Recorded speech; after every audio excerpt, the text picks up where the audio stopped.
The Wild Wild West. Hey guys, I'm just chilling out. I'm real cool. Welcome to part 6 of Conquistadors, the final one, dude. We finished. We're about to finish. You know, Lord willing, we've finished the book. We will have at the end of this, and as a memento, dude, I've brought a toast. Yeah. Much appreciated. Some of the finest wares of Mexico, tequila.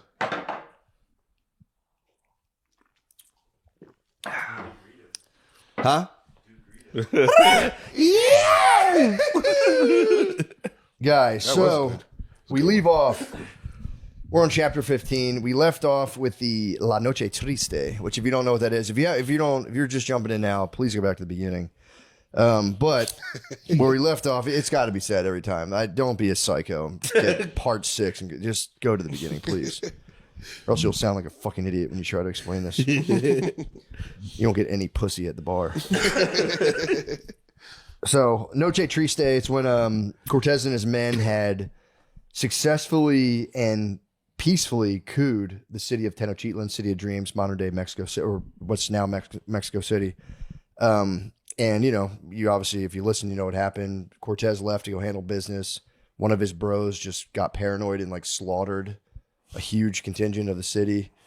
And, just kind of lost his marbles, and then the Aztecs attacked him. They had to retreat from Tenochtitlan, the prize city. They had they had rooms full of treasure ready to put on boats, leave. They had the boats built and everything.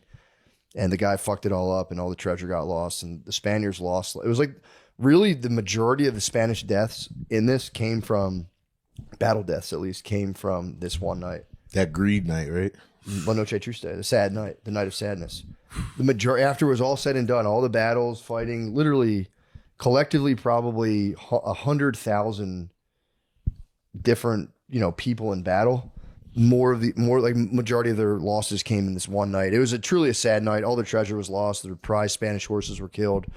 Looking out over that had to be crazy. Like looking out over that battle after it happened, just like the survivor, just like bodies and gold and horses and yeah, dude. I mean, yeah, it was really bad. The Spanish lost. That was like their biggest loss, leaving Tenochtitlan. Because again, Tenochtitlan is a city surrounded by water. Mm-hmm. They have those little bridges, and like when you're on horseback, it's like open season. You're narrow, you're walking across this bridge, and there's guys in canoes just blowing darts at you and throwing rocks at you. So, and then we talked about how they escaped finally, and the reason the Aztecs didn't pursue them and finish them off is because they were too busy dancing in the end zone.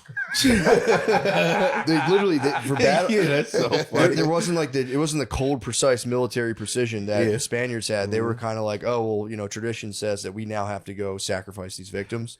When they could have finished they could have changed the world. Were they eating part of them or something like that? Yeah, of course they had to munch them. They would munch their thighs. So they would take them. They would they would wear their faces too. So you would finish battle, wear their faces, and eat their thigh meat.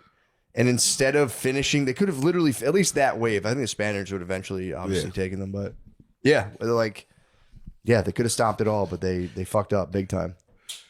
Celebration. So with that being said, and then the other thing too, just to bring you up to speed, to jog your memory, Cortez then had to take his battered troops after losing almost half of them, and he got stuck in days later. The Aztec general came with a huge force of Aztecs, and they're all like, dude, we're gonna die. We haven't eaten really anything. Yeah, we're gonna get killed. And then Cortez did a psycho Braveheart charge on a horseback.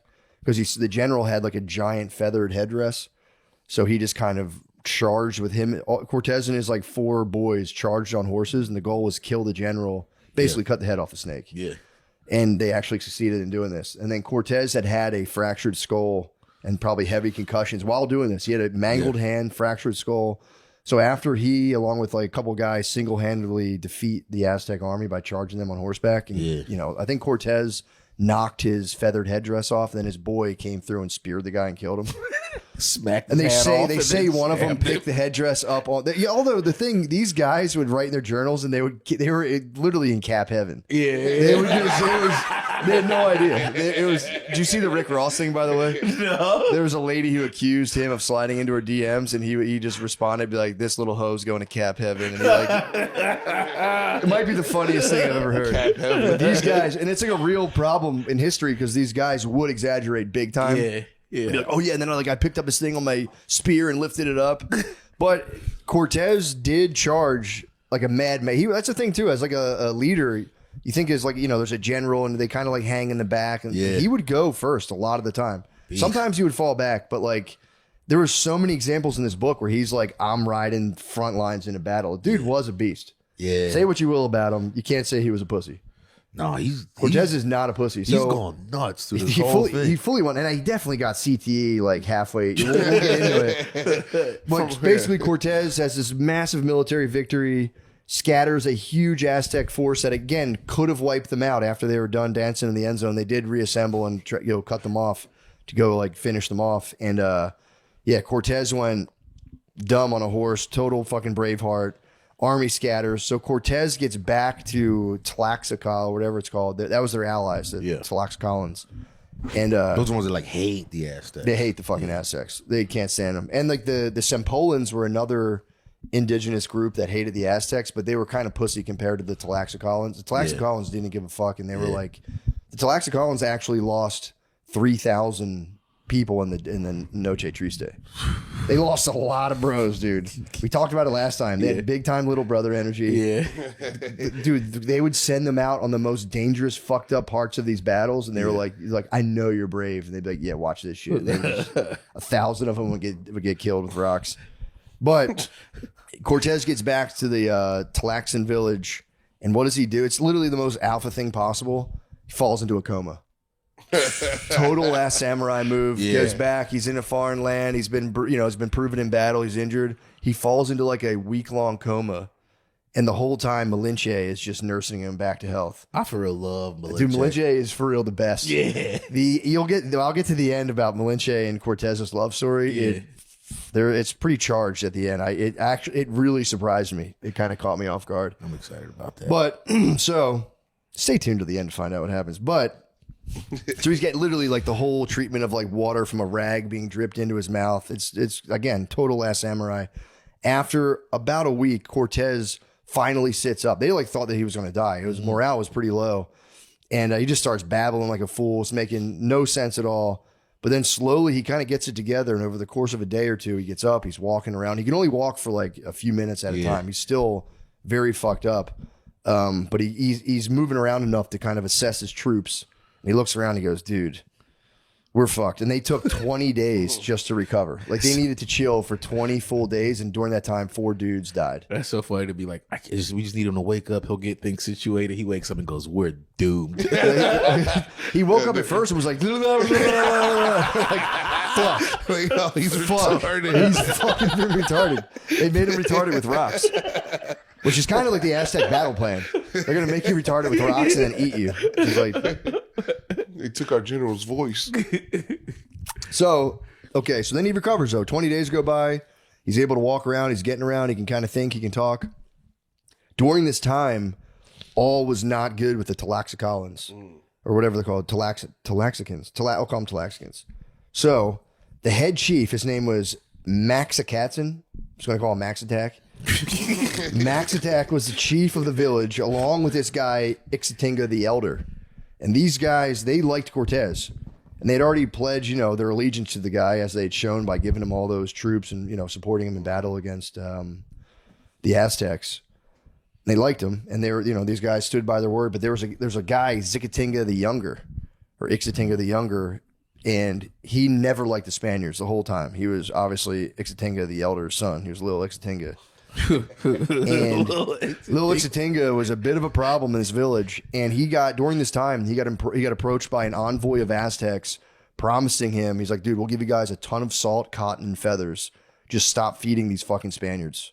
He's like, stop giving them food, stop taking care of them. These guys, we got them weak, they could die. So Ixatinga, they have a big council. Ixatinga the Younger goes to the council with the idea, and Max Attack and Ixatinga the Senior go like, basically, get the fuck out of here with the bullshit. We hate Aztecs. Like, these are our lifelong blood enemies. Yeah. We're not taking their salt and feathers. Fuck you, dude. I respect the shit out of Fuck that. you. Yeah, they're kind of, the old dudes are nice. They're like, fuck the Aztecs. Cortez is our boy. And also, Max Attack's daughter, who had been married to one of the Spanish captains, Juan Velazquez Leon, had also died during La Noche Triste, along with her husband, Velazquez Leon. And just both of them died and sank into those dark, cold waters. And so obviously Max Attack didn't forget that. So he was telling Ixatinga the Younger, like basically, he was so mad he had to be physically removed from the council. And Max Attack, kind of after that guy got like pulled out, he like literally got bounced out of the meeting. And Max Attack tells Cortez, he's like, bro, we have common enemies, obviously. He's like, he's like, my people are true and loyal friends and will stand by you to death. And we also have a common cause for vengeance because, like, you're mad about... Cortez was mad about his treasure. Yeah. He's like, you lost your treasure. My daughter died. We're both fucking pissed here. He goes, and I will, for real, like, I'll die for you, dude. He's like, I'm willing to have my entire village perish. And honestly, too, he wasn't just bullshitting because he had lost... Like we said, he'd lost thousands of people already. But... Plus his wife and daughter, right? No, he lost his daughter. Did he lose his wife? Daughter. I was thinking the other guy. No, yeah. He didn't lose his wife. He just lost, I mean, he probably had like 10 wives. This guy was a fucking chief. But I didn't even care if he lost his wife. Give a shit. But the problem was, it wasn't even the problem. This guy obviously was pretty savvy. Max Attack goes, I'll fucking die for you. I love you, Cortez. But now that we're going to, re-siege Tenochtitlan, I want some shit. Yeah. Like I took some heavy losses. Basically, he was like, Cortez and them had been accepting tributes from these like neighboring city states. Yeah. And he was like, when we reconquer, I want to get cut in on those tribute payments. I want to have people sent here where I can cut their heads off and shit. Although I think these guys were Christians, so I think they swore off the sacrifice. Like Cortez got them. He actually, the lady who died, his daughter who died, had been baptized, and her name, she had like a name like Doña Maria. She's in heaven then. She's in heaven. She made it to heaven. Thank fucking God. Yeah. So Max Attack though does use that opportunity to be like, bro, like I want a piece of Tenochtitlan that can be like a a Tlaxican kind of outpost. I want tribute payments from the surrounding areas. Like we're gonna go 50-50 kind of on this. No more of this like, I'm just gonna help you kind of shit. So and Cortez was like, yeah, for sure. Like he's like, he's probably all pumped up on the stand by you to death talk after almost dying. Yeah. Because that would have been awkward to be like, yeah, I hear you, but like yeah, I'm not going to give you like any of the shit. So, but that's kind of nice though. If anyone out there has to apply for a job or go on a job interview, maybe hit him with like, I'll fucking die for you. I'll die for this job. You're at the Costco warehouse and be like, why do I literally would be willing for my entire family to meet a gruesome fate. What is your weakness? I think I'd rather die for this job. Yeah, I would die my for biggest this job. weakness. Yeah, Is like that I die for if this in the job. process of me working in this warehouse, my entire family's crushed by a pallet of soda, so fucking be it. All I ask for is a decent salary. It was kind of a mindfuck. Yeah. All I asked for is $38 an hour. And health insurance. So yeah, Max Attacks goes and makes his plea for more stuff because he's going to pledge more guys for the the reconquest efforts. And Cortez is like, yeah, obviously, bro. Like we're bros. I love you. Like if the Tlaxcans had turned on him at this point, they could have killed him. Like they were in a pretty precarious situation. Yeah. So then Cortez is like, all right, I don't like I don't like our state here. I'm feeling kind of weak. He writes a letter to La Villa Rica de la Cruz, his flagship village. De la Cruz. And he tells his first in charge, he goes, his name is Alonso Caballero. He goes, yo, man, send me some more guys. And all their gunpowder got soaking wet, so their gunpowder was trash. Cool. He goes, send me some men and some gunpowder. And if anyone talks about leaving to go back to Cuba, scuttle the fucking ships. He's like, he's basically told him, like, we had to get out of Tenochtitlan. He didn't tell them exactly what happened because he didn't want to, like, fuck morale up. So he kind of lied to them all. He was like, yeah, it was just kind of beat. We had to, like, get out of there real quick. He didn't tell them how bad their damages were, but he goes, dude, send me some gunpowder. Send me some, more soldiers. We need some people. And so, like, a few days pass. Sure enough, reinforcements arrive. They had a ton of supplies, which was cool. But then the only guys that came were 7 fucked up guys that had scurvy. So they were like waiting for reinforcements, and guys in worse condition came, just like boils and blisters over their face, which is kind of funny because if nothing else, even though the people were pretty beat up at that thing and like, demoralized, when these 7 scurvy guys rolled up, they just all started laughing at him, making fun of him. So for like the next week or two, they were calling him, his name was like Lancero, who sent the people, and they called him Lancero's help.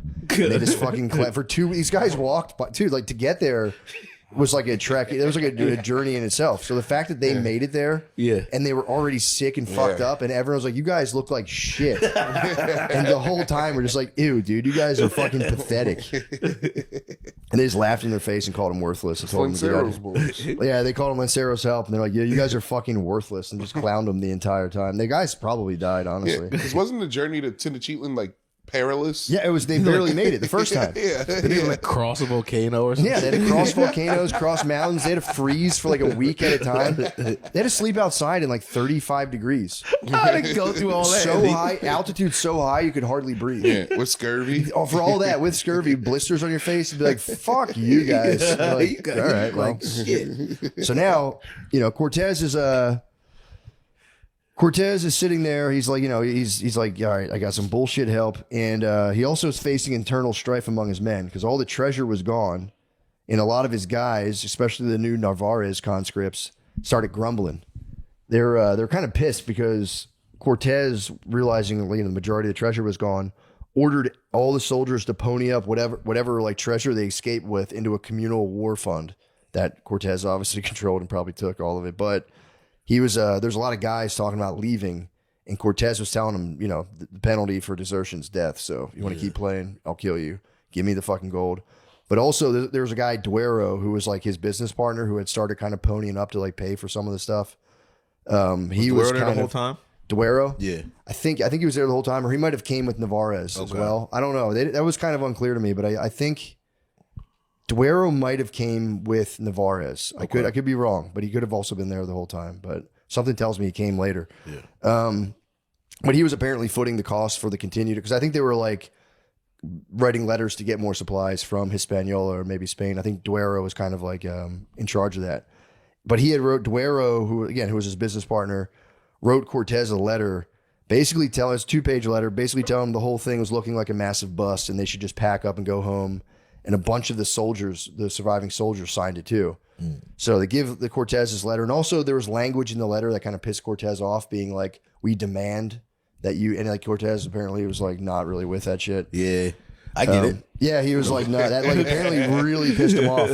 So Cortez just goes to his tent and he just kind of retires there and he just reads the letter, starts scheming. He's fucking fuming. Still has his fractured skull. He can only walk like, maybe like an hour a day because he was still recovering. But he's scheming. Cortez in the lab is dangerous. He's scheming. He's truly in the lab.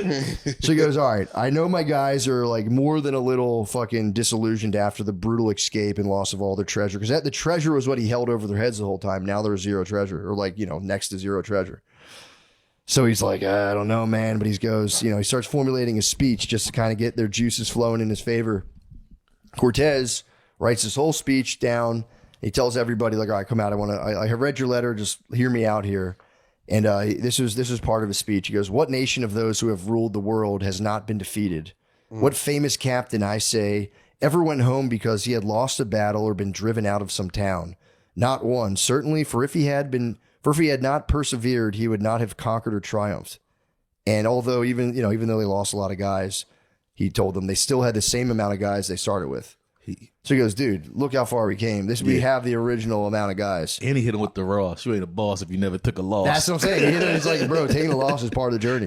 Kind of hit him with the like good. Yeah. Jocko Willenick, like, our half our guys died. Good. Yeah. So, and then he's like, guys, we're right where we started from. Look how far we came. We're good. We're totally fine. And then he finished it off with, victories are not won with the many, but with the valiant. And he goes, fortune favors the bold. Dude. Prize picks. Yeah. They're all back on his side already. All right, cool. Sorry about that. Had to check something. All right, so Cortez has his guys. They're fired up. Now they're hearing him. They're kind of like, okay, maybe Cortez is onto something. He is, I do want to be bold. And Cortez closes his statement with a promise. He tells the guy, he goes, yo, let's do one more thing. Let's go get revenge. There's a nearby Aztec outpost called Topeka, and apparently that town recently killed 12 Spaniards who were off on a little scouting expedition. And Cortez was also pissed off because he had also learned that one of his envoys had been slaughtered. There was 50 guys dispatched to run one of Cortez's little secret stashes of remaining treasure back to home base in Villarica. So I guess he did escape with like a nice little trunk of like one of his trunks survived, and it was like a nice little bundle of treasure. So he dispatched 50 guys to run the treasure back to Villarica for safekeeping. And on the way back, all of them got murdered and the treasure was taken. Oof. And he's already got a massive fucking headache. So he goes, guys, I'll tell you what, go on this one last battle with me. And if we lose, I promise you, we'll leave, all of us. We'll go home. As soon as we lose, we're out of here. So the guy's like, fine. On August 1st, him and his men mount up and head toward Topeka. And attacking Topeka apparently was a strategic move because it reboosted morale because it was like an easy victory among his men, while also reminding Cuitlahuac, who is now the fill-in emperor of the Aztec Empire, that he didn't break the Spaniard spirits. That was kind of Cortez's aim to send him. It was like, it was really big back then. I mean, I guess it is now too, but like, if he would like completely raise a village, the word would spread and it would get people scared so that they were like needed to move around. Yeah. If he had just like slaughtered a bunch of people would just be like, all right, just go ahead. But if he had just lost, the Aztecs might have got a little brave and started like kind of fucking with him. So he goes down and he just absolutely just crushes Topeka. He also, after crushing the town of Topeka, he also opened up a direct and safe route because, again, like these scouting expeditions, one got murdered, that treasure guys got murdered. So he was like, I need uninterrupted access between where I'm at now, Tlaxcan Village, which is his like outpost close to Tenochtitlan, but I also need to have supplies come up from Villa Rica. So he's like, they were in between those and they were kind of fucking with it. So he just wiped those guys out. Yeah. So it was kind of like a multi-point strategic move. He got the guy's spirits up. He also was like, look, I'll leave if you want to leave, but if we lose, I'll leave. And they're like, oh, fuck it. So they're like, yeah, let's go. Because then, if then once they got that dub, they're like, yeah, they got a big dub. And so, he had boosted the morale. What else? Okay, so toppled Topeka. Oh, shit. Hold on. Yeah, so attacking Topeka was a strategic move that the whole idea was like it's going to reboost morale among his men while also reminding Cuitlahuac that he didn't break the Spaniard spirits because, they needed to like the fear was a currency back then. So it's like if a lot of the Aztec outpost was hearing that the Spaniards were weak and like they were kind of become easy targets, they would get attacked. So he's like, I want to spread fear, among the land. And also taking out Topeka would open a direct trade route between Tlaxca and Villa Rica, which is like a needed supply route so they can get stuff so they could eventually retake Tenochtitlan. So Cortez and his guys, they get to the outskirts of Topeka and he sends a small party of Tlaxcan messengers letting the Topekans know that they had two choices, submit to the crown or die. And the Topekans told the Tlaxcans to tell Cortez that they were low on sacrifice victims and the Spaniards would do just fine. So this is already like their reputation had plummeted already. Yeah. They have no respect. The Aztecs are they were like afraid of them before this. Now they're like, dude, we're going to fucking kill you guys. Yeah. Fuck you. Shut up, pussy. Yeah, you can't even think yet. Dude, so 2 days later, Cortez and his men, along with his fully recovered horses, met the Topekans along with their Aztec support force sent by Cuitlahuac, the new ruler of Tenochtitlan, out in the open plains. And again, the Aztecs, man, this is not their advantage. The open plains against horses, not the move. So the first day, they meet in the open plains to do battle. The Topekans are all fucking pumped up. They got the Aztecs with them. They're like, we're going to fuck these guys up once and for all. Dude, the very first day of battle, 400 of the Topekans and Aztecs died very quickly, and they didn't lose a single Spaniard. On the second day of battle, the Aztec force just fucking abandoned the Topekans. We're like, yeah, we're fucking out of here. Topekans begged for mercy. Cortez, still pissed from his recent humiliations, orders all prisoners of war to be rounded up and enslaved. This is when Cortez starts getting nasty. Yeah. And also orders his men to raid all of the nearby towns where any Spaniards have been killed, harassed, or harmed, and loot whatever they need. Anyone they see taken as prisoners, along with a bunch of women and children who were just like, they held trial in the Topekan Central Plaza. And they're like, yeah, you guys are all guilty of being rebels. And they took them, all the women and children, all as slaves as well, and branded their faces. Oh, fuck. Yeah, Cortez was a little nasty. After Even the babes? The babes got a little brand. Damn. And I think they just did like slave on their face. Which also, it was like a butterfly, something cute. Nothing cute. Nothing cute. No. Yeah, a little heart in it. It was just slave. Yeah. Yeah, so they branded their faces, which that's kind of rough. Dude, after the coma, Cortez was a bit of a bad boy. So... yeah, he spent the next 3 weeks just everywhere between there and Villa Rica, raiding, sacking all nearby towns. He would just roll into ones and just let his dogs loose, start biting people. He just took more slave prisoners, whatever provisions he needed. He also wrote, during this time, he wrote a letter to the king being like, bro, I had no choice to do this. I just don't want these guys doing human sacrifice anymore. And the only way to get them to chill is to just take them. and just have sex with hot ladies because there was a lot of that going on. But he did try to talk to him, no? he would go for peace, but At the beginning, he was super like he was Mr. Peace, Mr. Chill. He's not Mr. Chill anymore. He had to take that guy's head. But and that was the thing too. Cortez, when they did that brutal ransacking of Cholula, it like altered the whole landscape. So he was like, "Fuck these! I'm done fucking around with these guys because I almost died. I've almost died. He's almost died like 5 times now. So I'm done fucking around." He got like pretty brutal too. He wrote that letter to the king, being like, "Bro, like trust me, I'm still chill. Just got to do what I got to do." But in one of the villages, he had lined up and executed 2,000 men while all their wives and children watched. And, the practice, as brutal as it was, it did work because he was feared throughout the land again. His word spread of how nasty he was in Topeka and all of its surrounding area.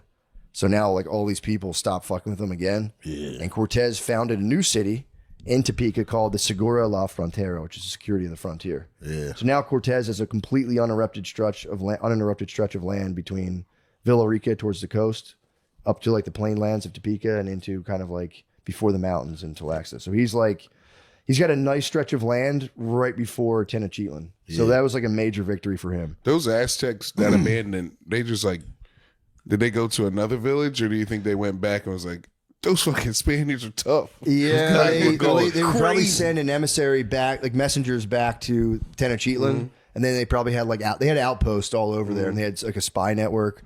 So some probably went back to Tenochtitlan, the other ones probably just like chilled or went back to another city. That's probably like, if you go back to, you're gonna die, right? Because you're abandoning your battlefield.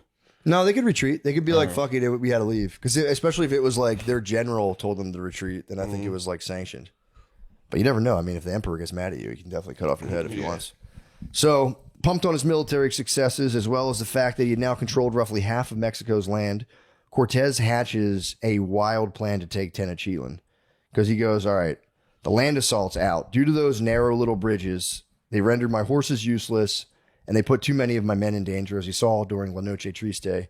He's like, we can't do that again. We need to attack from the water using a naval force. The only problem was he was completely landlocked where he was. And despite, the inconvenient fact of needing a naval force and being completely landlocked, Cortez meets with his master shipbuilder, Martin Lopez, and tells him, I want 13 big warships now. I want them to start being built now. Get a bunch of the Spaniards and a bunch of the Tlaxcans, start cutting down all the lumber, go into the forest, which that itself was like, you're cutting down 50-foot trees. Yeah. Carrying them 30 miles back to Tlaxcala, so he had he was just like, trust me, let's get the wood for ships. I have a plan. These guys were jacked. So these guys must have been absolutely fucking yoked. Mm-hmm. So he sets a little scheme to retake Tenochtitlan by just kind of taking the lumber for now. So again, Cortez is still down a bunch of men, not a lot of supplies going on. It's like, yeah, we took Topeka. This is kind of cool, but they're in no shape to try to retake Tenochtitlan. Like it's just not happening. During the shipbuilding period, Cortez just happens to hit a weird chain of super lucky events. Velazquez, his old sponsor from Hispaniola, he didn't hear from Narvaez. So Velazquez had no idea that Narvaez was currently imprisoned. Yeah. Had like completely failed, got stabbed in the eye, and was just held naked in a fucking... I forgot about his shitty... Yeah, Velazquez fell hard. Swinging in the dark. He didn't know what was going on, so he sent more reinforcements. He just sent like multiple ships full of men, food, and weapons who were all ordered like, kill Cortez. If you see Cortez, kill his fucking ass. But just like Narvaez, the ships would arrive, this time only one by... Well, Narvaez, he came in a big force. But like these other guys would come one by one. And, so like the dudes would come out of Villa Rica, which is close to the coast, and they'd be like, hey, come in here. They see another Spaniard.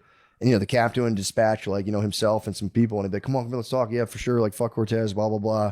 And as soon as these guys would be like, we're looking for Cortez. We're going to fucking kill him. He's a fucking asshole. Cortez's right-hand man would be like, for sure, and just hold him at knife point and be like, give me everything on your fucking ship or I'm going to kill you. Beef. And then they would like show the gold, show this, and be like, bro, like there's plenty of this for everybody. Yeah. And then he would flip all those people. So one by one, those people would come, and it was basically like, join us or we're going to kill you and your whole fucking crew. What a squad. That's beast. Dude. And they got ships that way? They didn't have to end up building the ships? 5 ships full of supplies and people were taken in this swashbuckling fashion. Also during the, I mean, you're talking like a couple hundred guys. Yeah. Food for the next few months. Yeah. Weapons, gunpowder. Like Ships it was probably had cannons on them. Oh, big time. All that shit fell right into his lap. And during this time, the governor of Jamaica, Francisco de Garay, sets off with a few ships of his own, hoping to help himself to some of this Mexico stuff.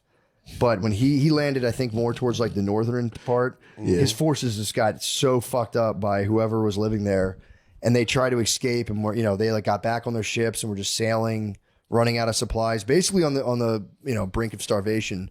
They came across Veracruz, and Caballero, Cortez's boy, welcomes them. They weren't a threat because they weren't coming to like attack Cortez. Yeah. He's like, yo, here you go. He feeds them up, gets them healthy, and then tells them basically like, yo, we saved your lives. Like, you guys kind of work for Cortez now and your boats are ours. But I think they were kind of like, they're honorable, being like, yeah, we owe you guys. You saved our fucking lives. And he also, again, told them like, if you guys are coming here for like gold and shit, we're already on it. So from the Garay expedition with all their ships and all their stuff and the other people Velasquez sent, Cortez's force, after a few weeks, was up to 1,300 men with a bunch more fresh horses, gunpowder, crossbow guys, you know, all that shit, fucking cannons, all that stuff. Also, and this is a nasty way to get good luck. During the same time, while Cortez's, you know, luck with the ships and supplies was soaring, the Aztecs were dealt a deadly blow. So during the Navarrez attempted conquest of Cortez, and then I guess Mexico was the plan, one of their African porters, is what they were called them, were suffering from a nasty case of smallpox. And they led him up in the village of Sempola, which was the like original village of Cortez's first allies in Mexico, and the town of the Fat Chief, whatever, blah, blah, blah.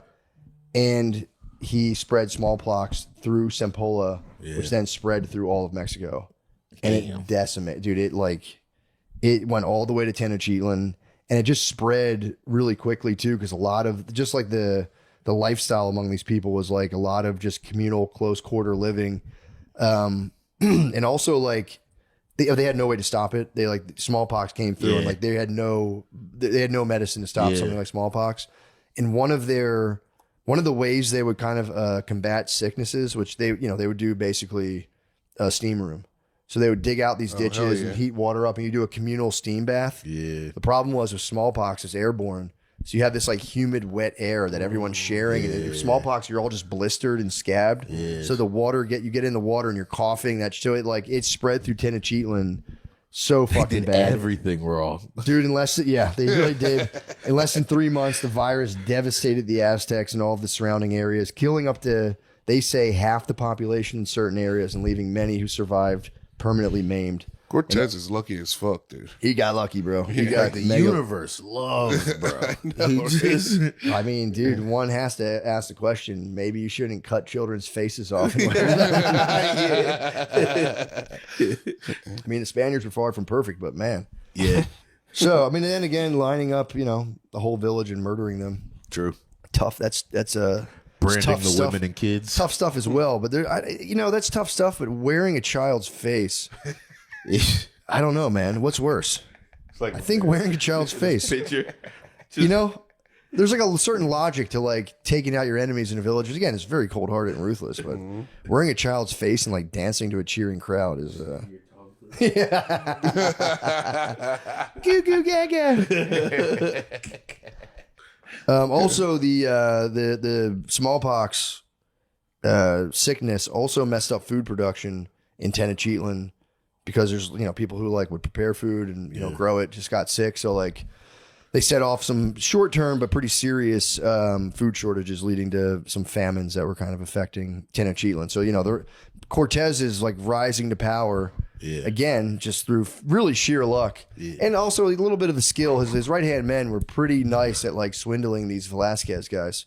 Yeah, they were swagged out. You had to give that to them. Just being like, "Oh, dude, yeah, for sure, fuck Cortez." And like, bam, because they would be like, "Cortez is a fucking scoundrel," and they go, "Yeah, don't ever fucking say that again. Give me your shit, or I'll kill you." Also, during this time, the Spaniards had immunity to smallpox. That shit didn't affect white people. So the locals now, after being like, oh, they're weak, we got them on the ropes, started going, ooh, these guys might be gods. Fuck. Fuck. And also, unfortunately, too, the Tlaxcans weren't immune, and a lot of them died as well while they were kind of camped up with them. Yeah, dude, can you imagine losing a battle and then unleashing a plague? Yeah, I mean, it's and there was a thing. I remember a thing in the book about like specifically skin afflictions were thought to be from one of the god. It was like a god punishment in the Aztecs. If you had like skin shit, they'd be like, "Dude, hummingbird god, what'd you do to piss him off?" Yeah. So that was like kind of scary to like be in battle and then get this rashes. It was just fucking them up. So meanwhile, Cortez and his men, unaffected by smallpox, just grow stronger by the day. He took that time afforded to him, by the horrible virus, to just start writing letters to the king. He wrote so many. He like psychotexted the king the entire time. Like, bro, how you feeling? He just chilled in Villarica, writing to the king, being like, dude, okay, so here's what happened. These ships came. I did jack all of them and all their stuff, but it is all for you. He's like, my lord, it's all for you. I love the crown. I just don't want this opportunity to pass you by. And he had 500 guys sign it, being like, yeah, no, we're all down with this. And also during this time, there were a few of the original Velasquez guys who were like from the team Velasquez sent, who were like loyal to him, who were bitching about wanting to go home. And Cortez was like, you know what, guys, get the fuck out of here. Just go home. And he used the ship sending them back to send letters back to Hispaniola, targeting some of the royal audience to petition the crown in his favor. Basically to like, tell Velasquez to chill the fuck out. I'm here doing something major for the king. And only the king can tell him, like, stop bothering Cortez. Yeah. Cortez also sent a letter to his wife. He has a wife this whole time, by the way. Beast. Catalina, sweet Catalina, sending her some jewelry as well. So he must have been fat. He must have been feeling bad about fucking on Malinche this whole time. So now, Cortez, he tells his bro Sandoval. Sandoval's a fucking beast, by the way. Tells his bro Sandoval to take 200 men, 20 horses, and a whole bunch of the Tlaxcans, whoever's, not sick, to go just hit the northeast areas of Veracruz and just conquer any town you see. Just like, we need to like completely spread out the safe zone. Sandoval comes back with, his force a month later after not losing a single Spaniard, with a whole bunch of slave women and young boys. The boys, I think, were there to like work or whatever, but I mean, I just don't put smut on these guys. But he comes back with a whole bunch of slave women and boys tethered to a long pole, faces unfortunately branded as well. And this is kind of a brutal aspect of this whole thing, but soon, due to the influx of the slave babe population, discontent arose within Cortez's ranks. Now, could you imagine why discontent might arise in the ranks? The slave The babes. slave babes. What would you guess would be the problem? That's my slave babe. Exactly. Why does he get that slave babe and I have this slave babe? I have this busted slave babe. That's exactly what happened, dude. Discontent arises within the ranks. Out of all the women taken, the common soldiers were complaining that the officers got first dibs on all the hot lady slaves and they got all the fat and old ones. Cortez's solution, it's like a major problem. Cortez's solution was, which was technically fair, but still very dehumanizing and very nasty, was to basically auction off the hottest slaves to the highest paying bidder. So it was like, it's really fucked up.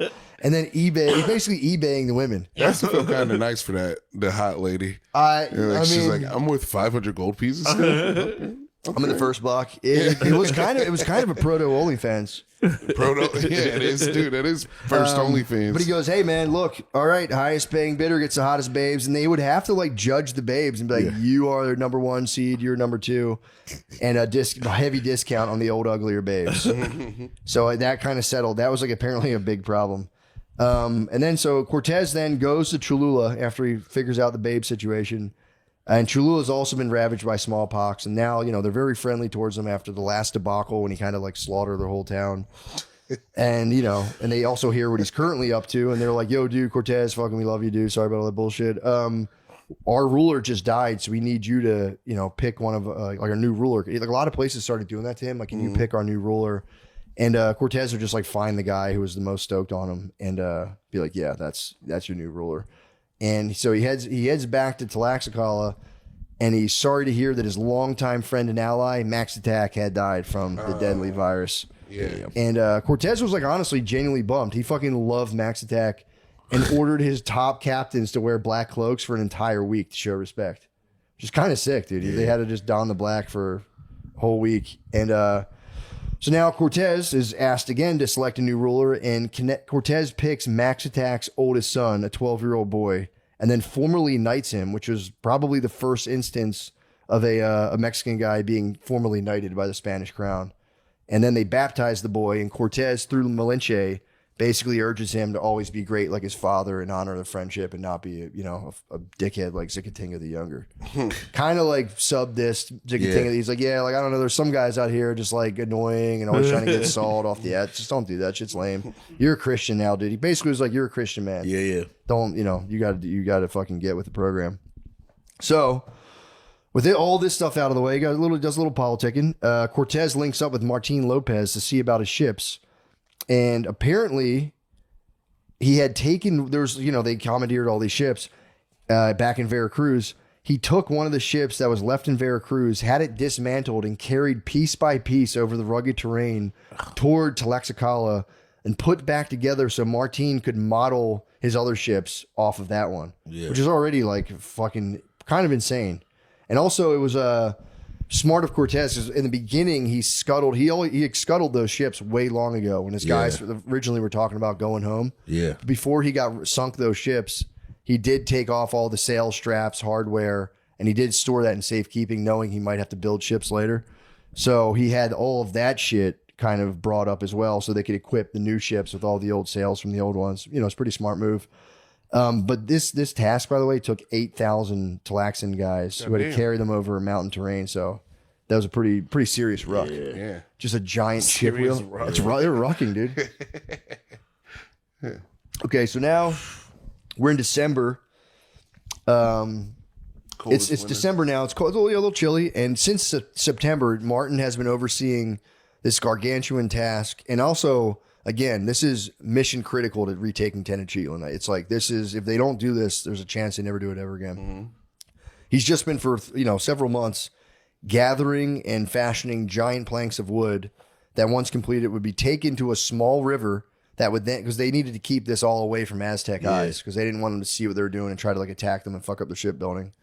So they dug out a small river so that it was deep enough to build one of these boats to completion, test it to make sure it could float, and it worked. And then they would take it back apart. Yeah. And then, so that was like phase one. Or phase one was like completing the lumber, building the one boat, testing it on the river, taking it back apart.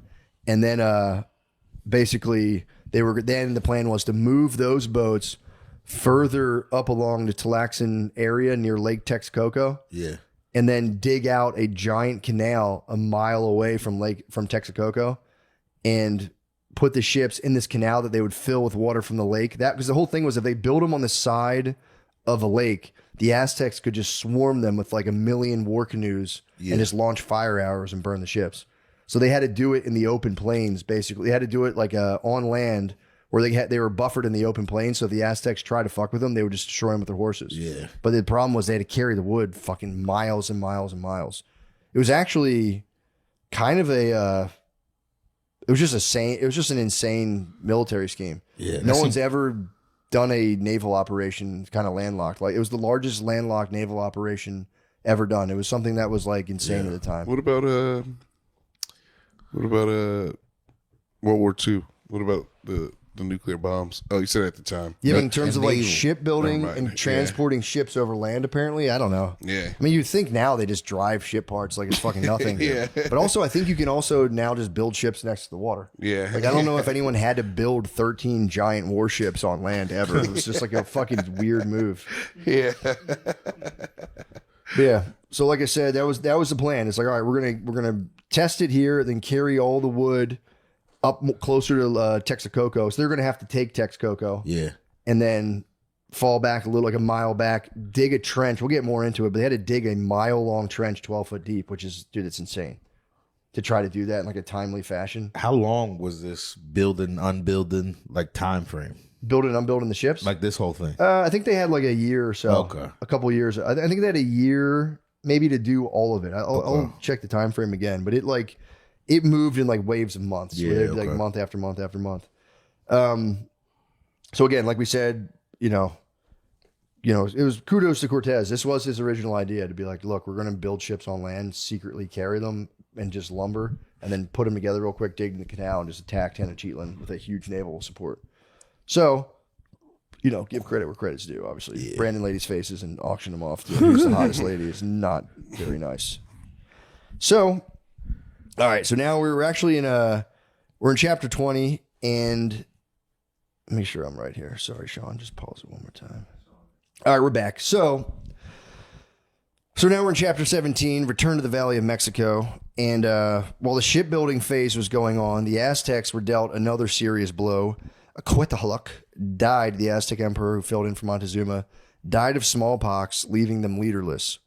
But this guy, Prince Cuauhtémoc, not Cuauhtémoc, Cuauhtémoc steps up, nephew to both Montezuma and Cuauhtémoc. One of the native sources claim that Prince Cuauhtémoc, now emperor, was the guy who launched the stone that killed Montezuma. So, some, again, could be cap, but all sources agree that he was a fierce warrior who was completely tested on the battlefield and was like an absolute monster.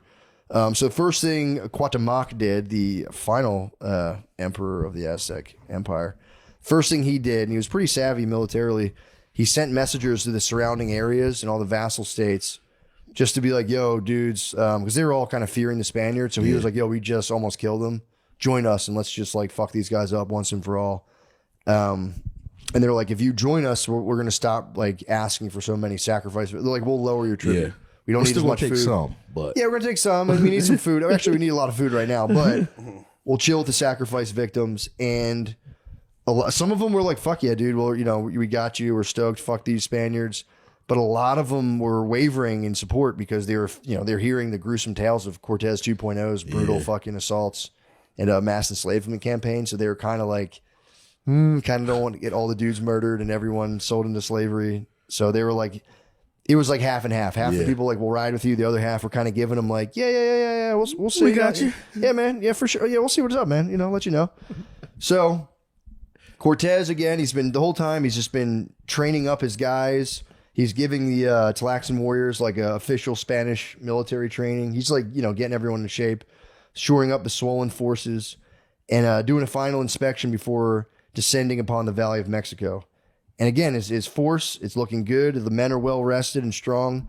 And also, Ixatinga the Elder pledged 80,000 Tlaxcalan warriors, which Cortez accepted 10,000 of them, knowing that feeding all 80,000 guys on the go would just be next to impossible. Yeah. So he tells Ixatinga, he goes, yo, appreciate you, bro. Keep those other 70K guys at the ready. I'll let you know if I need them, but I'm going to take these 10,000. You're the best. Love you.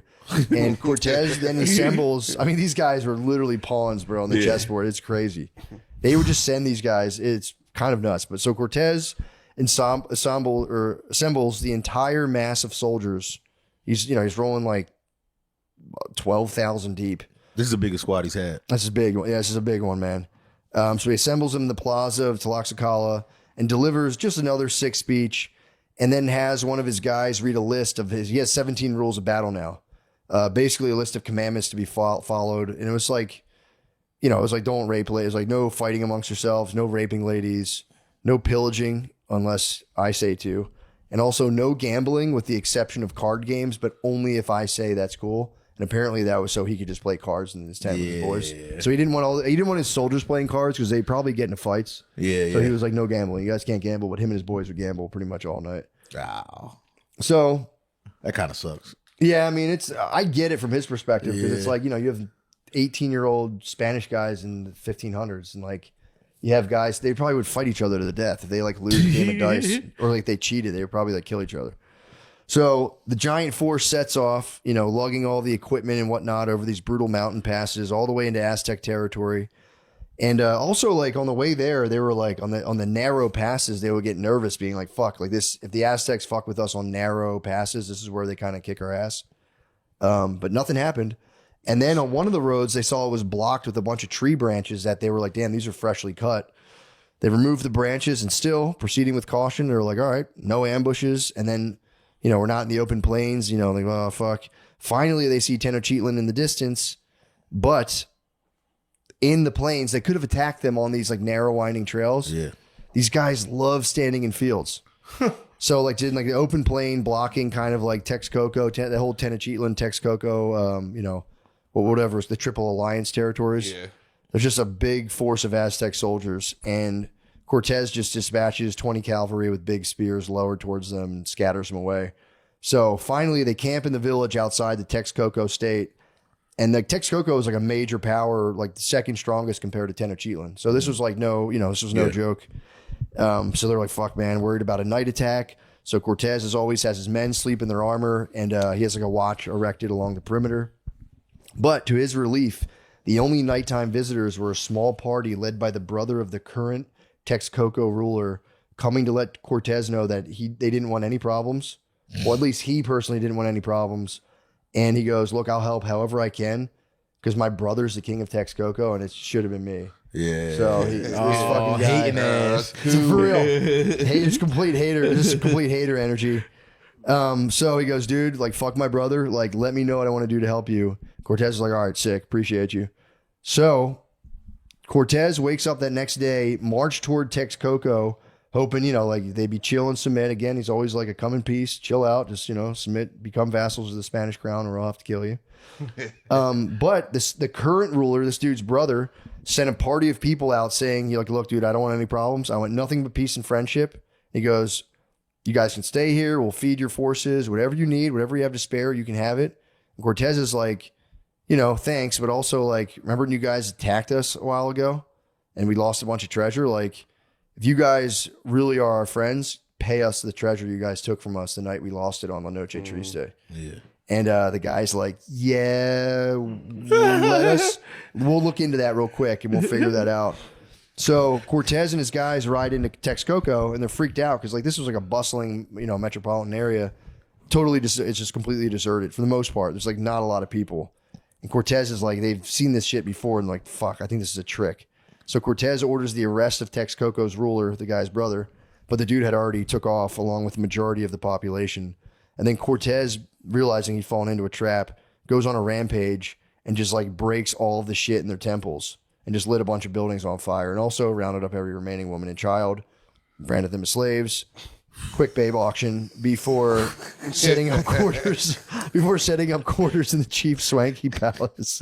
I mean, dude, burning like the order of operations so funny. But we're clearly going to smash all their religious statues, auction their babes, and then I'm going to bed.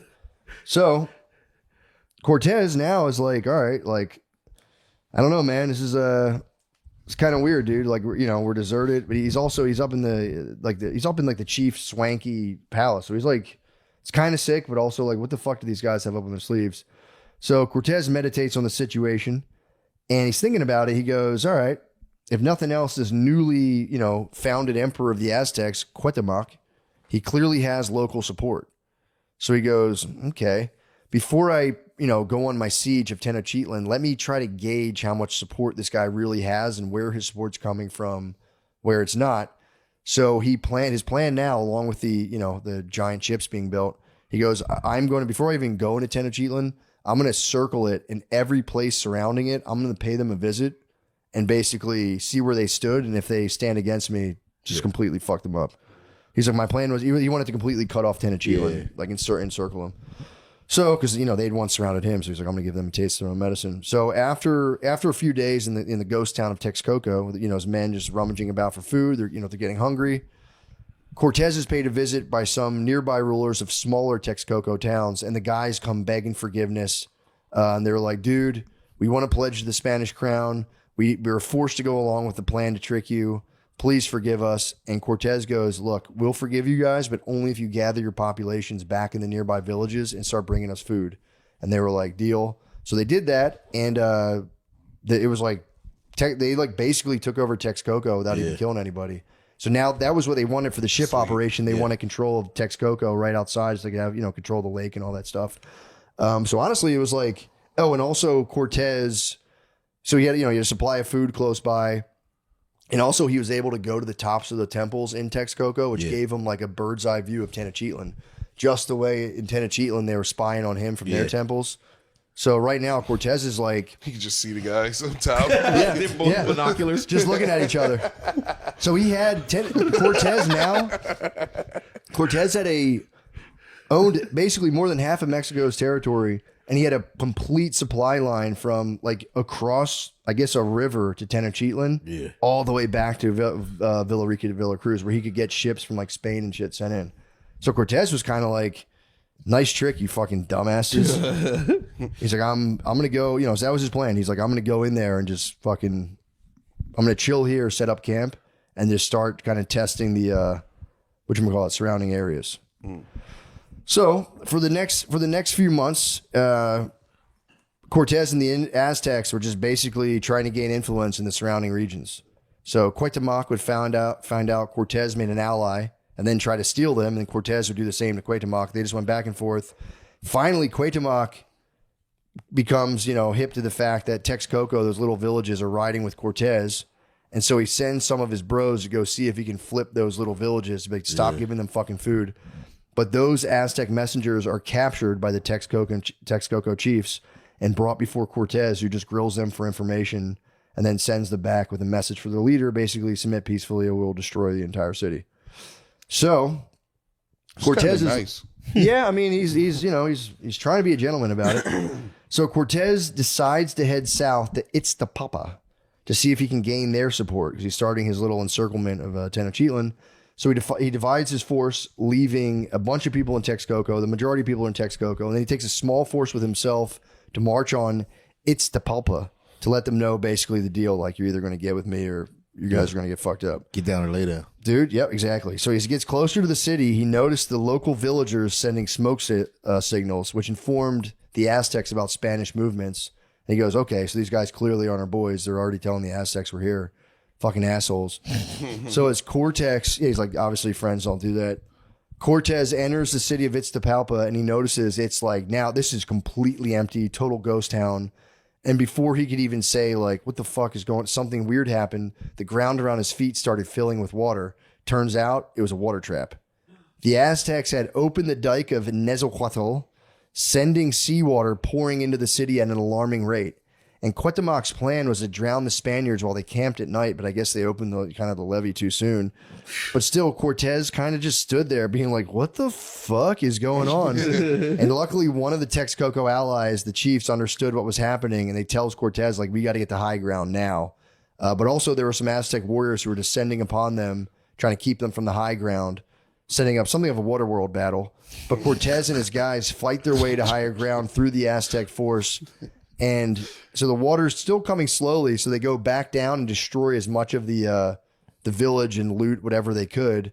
But then the water just out of nowhere flooded really quickly. Yeah. And I think like 500 of the Tlaxans drowned. Yeah, because those guys, when they got to burning these villages, that no one could control the Tlaxans. They would go so insane on anything.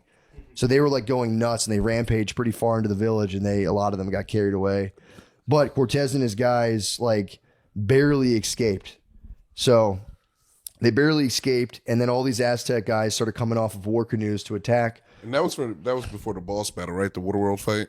The Waterworld fight's usually before the boss battle. So then Cortez, Mario. the sizable force of Aztecs come up on war canoes to attack. Cortez had his guys fight a retreat all the way back to Texcoco, and that was the end of that. The Aztecs considered it a big victory, while in reality, one of their key cities had basically gotten flooded and destroyed. And Cortez was happy just to get out of it. He was getting out of it alive. He was like, yeah, we had to retreat, but like kind of mission accomplished here. Yeah, and they flooded their cities. Yeah, you guys, we burned it, and then you guys flooded it. Okay.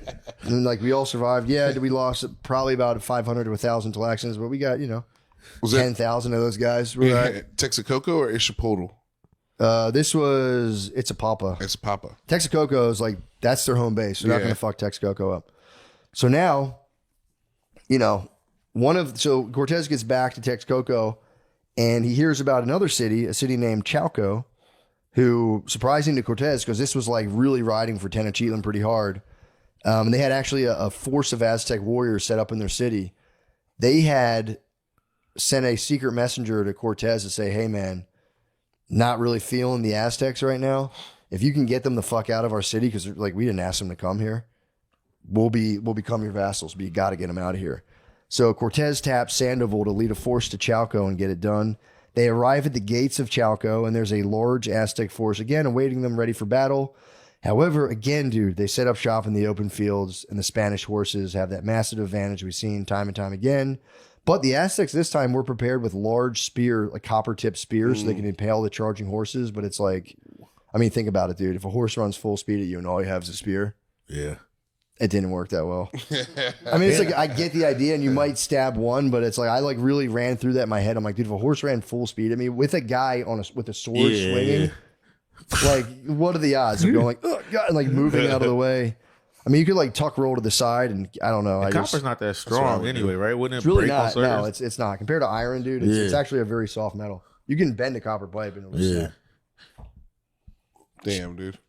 So, yeah, so they go to Chalco, they go in the open fields. Aztecs get absolutely fucked up. They get scattered with ease, and Sandoval, along with a force of Texcocoans, enter the city, kick the Aztecs out of their central command post, and claim the city for Cortez. Texcocans, are you talking about Sean? Huh? No, Sean, you think he's a Texcocan. He's a Tex cokehead? Jeez, Lemaire. Guy just had the norovirus. You're a tech. I know you are, but what am I? So Sandoval Freaking bastard. left a small force behind in Chalco, whatever the hell it was called. Left a small force behind to guard the city of Chalco and headed back to inform the delighted Cortez about his victory. Cortez high fives him and just immediately he really fucking has Sandoval doing work. That guy never gets to chill. He goes, dude, go back towards Tlaxa and check on the progress of our great ships, and maybe stop off in Zeltepec along the way and fuck them up, since they had killed, earlier on they had killed 45 Spaniards the year before, when a contingent of Navarre's men were dispatched to meet with Cortez, but were ambushed outside of the city of Zeltepec and all brutally killed, all 45, and their horses, no survivors. So Sandoval hits Zeltepec, where he and his forces drive the Aztec out of the town. It was just a piece of cake. There was Aztecs there. Same deal as Chalco. They're there like an Aztec outpost, kind of looking over the town. Sandoval and his boys just ride up, beat their fucking ass. And then Sandoval goes to the local chief like, yeah, you motherfuckers are next. And the chief, like, trying to be cool, is a really weird move. He's like, no, we're your boys. He goes, dude, check out what these Aztecs did. And he took Sandoval and some of his guys to a temple where the skins of 5 Spanish horses that had been flayed out and preserved sat on the ground, along with the faces of a few of Navarre's men, beards and all, with their blood clotted all over the walls, or clotted in the beard and smeared all over the walls. Sandoval was just like, why the fuck did you show me this? He's like, dude, as punishment for this shit, what do you think they did? Slaving the villagers. More slaves. So they took more slaves, but they did pardon the chief. They're like, look, if you submit to the Spanish crown, and whatever this shit is with people's faces in this place, just don't do this ever again, and I'll leave you guys alone. They're like, all right, deal. Did they think they were going to think that was cool? I think they'd like, yo, check this out. Like, we're giving you the insight. Look what these guys fucking did. And it was probably these guys. They probably did it too. They like warned their bros' faces, and he was just like, what the fuck is wrong with it? And he's like, that's it. Slaves. I'm taking slaves. I wasn't going to take slaves. I was actually probably going to take slaves, but now I got a real now reason. I absolutely have to take fucking slaves. Babe auction. Got to do it. He also being the babe auctioneer must have been so tight. I mean, again, brutal stuff. Yeah, instead of saying slow, you just slapped him on the ass. Sold. Yeah, I mean, Lemaire, I can almost guarantee you that happened. Also, no one talks about it, but Sandoval, so he heads back to Tlaxa to see about these boats, and he must have had the most fucked up dreams for like a month after seeing like flayed faces sitting there with the beard still on, was really like, ugh. Crazy. So, They're Thought it good would at that. fall out. huh? They're good Yeah, at I hair would, like, think you fall pass out. They are pretty good at skinning people's faces off. Yeah, the beard doesn't go. So Sandoval leaves that godforsaken area of Zweltepec, and he doesn't even get to Tlaxa. He sees the wood, just like he said, they call it the wooden serpent. He just saw 20,000 Tlaxans carrying the boats, dude. You got to ask yourself, who's going to carry these fucking boats, bro? It was the Tlaxans. It was absolutely the Tlaxans. So he goes there. He's not even there. And he gets met along the way by the master shipbuilder, Martin Lopez, trailed by his, massive force of Tlaxans, carrying gigantic fucking beams toward Texcoco. The plan so far, phase 1 had been a success. The boats had been assembled, tested on the water, where they said they were going to put them on like a small lake, dig it out so it was deep enough to float. and then disassembled. And now they're being carried across the mountain by 20,000 fucking guys. And also, it was like Sandoval couldn't even believe what he was seeing. There was 10,000 Talaxans carrying the lumber while another 10,000 warriors guarded them on the perimeter. And he was like, all right, it was like the most important thing possible. Yeah. Sandoval mounts his horse and escorted him to Texcoco, where they just were able to move completely unmolested. The caravan of planks, hooks, sails, nails, and all things boats snaked its way up and around the mountains for 4 hard days, the whole party of people being 5 miles long, until it made it to the gates of Texcoco, and the Talaxicans, proud of the display of their strength and dedication, started blaring conch shells and banging drums, just like announced their own arrival. They were just singing songs about like how strong they were and how hardworking they were, and just kind of like, That's fair. it's kind of sick. They just they made their own entrance music. Yeah, They were that's like, nice. check us Yeah. out. They came to the door, Stone Cold's glass breaks. Yeah. I mean, giving themselves their own entrance music is kind of tight. So with that phase, that was, let's call that phase 2 of just transporting all the wood. Now with that basically impossible feat out of the way, Cortez, after giving Martin Lopez a massive fucking high five, starts on phase 3, which was digging a giant trench that would connect to Lake Texcoco while they rebuilt the ships kind of away from the river's or the lake's edge so they couldn't get attacked. The canal took 2 months to dig. It was 12 feet wide, 12 feet deep, and 1 mile long. Worked on by 40,000 Talaxans, working in nonstop shifts of 8,000 men at a time. So that's really getting after it.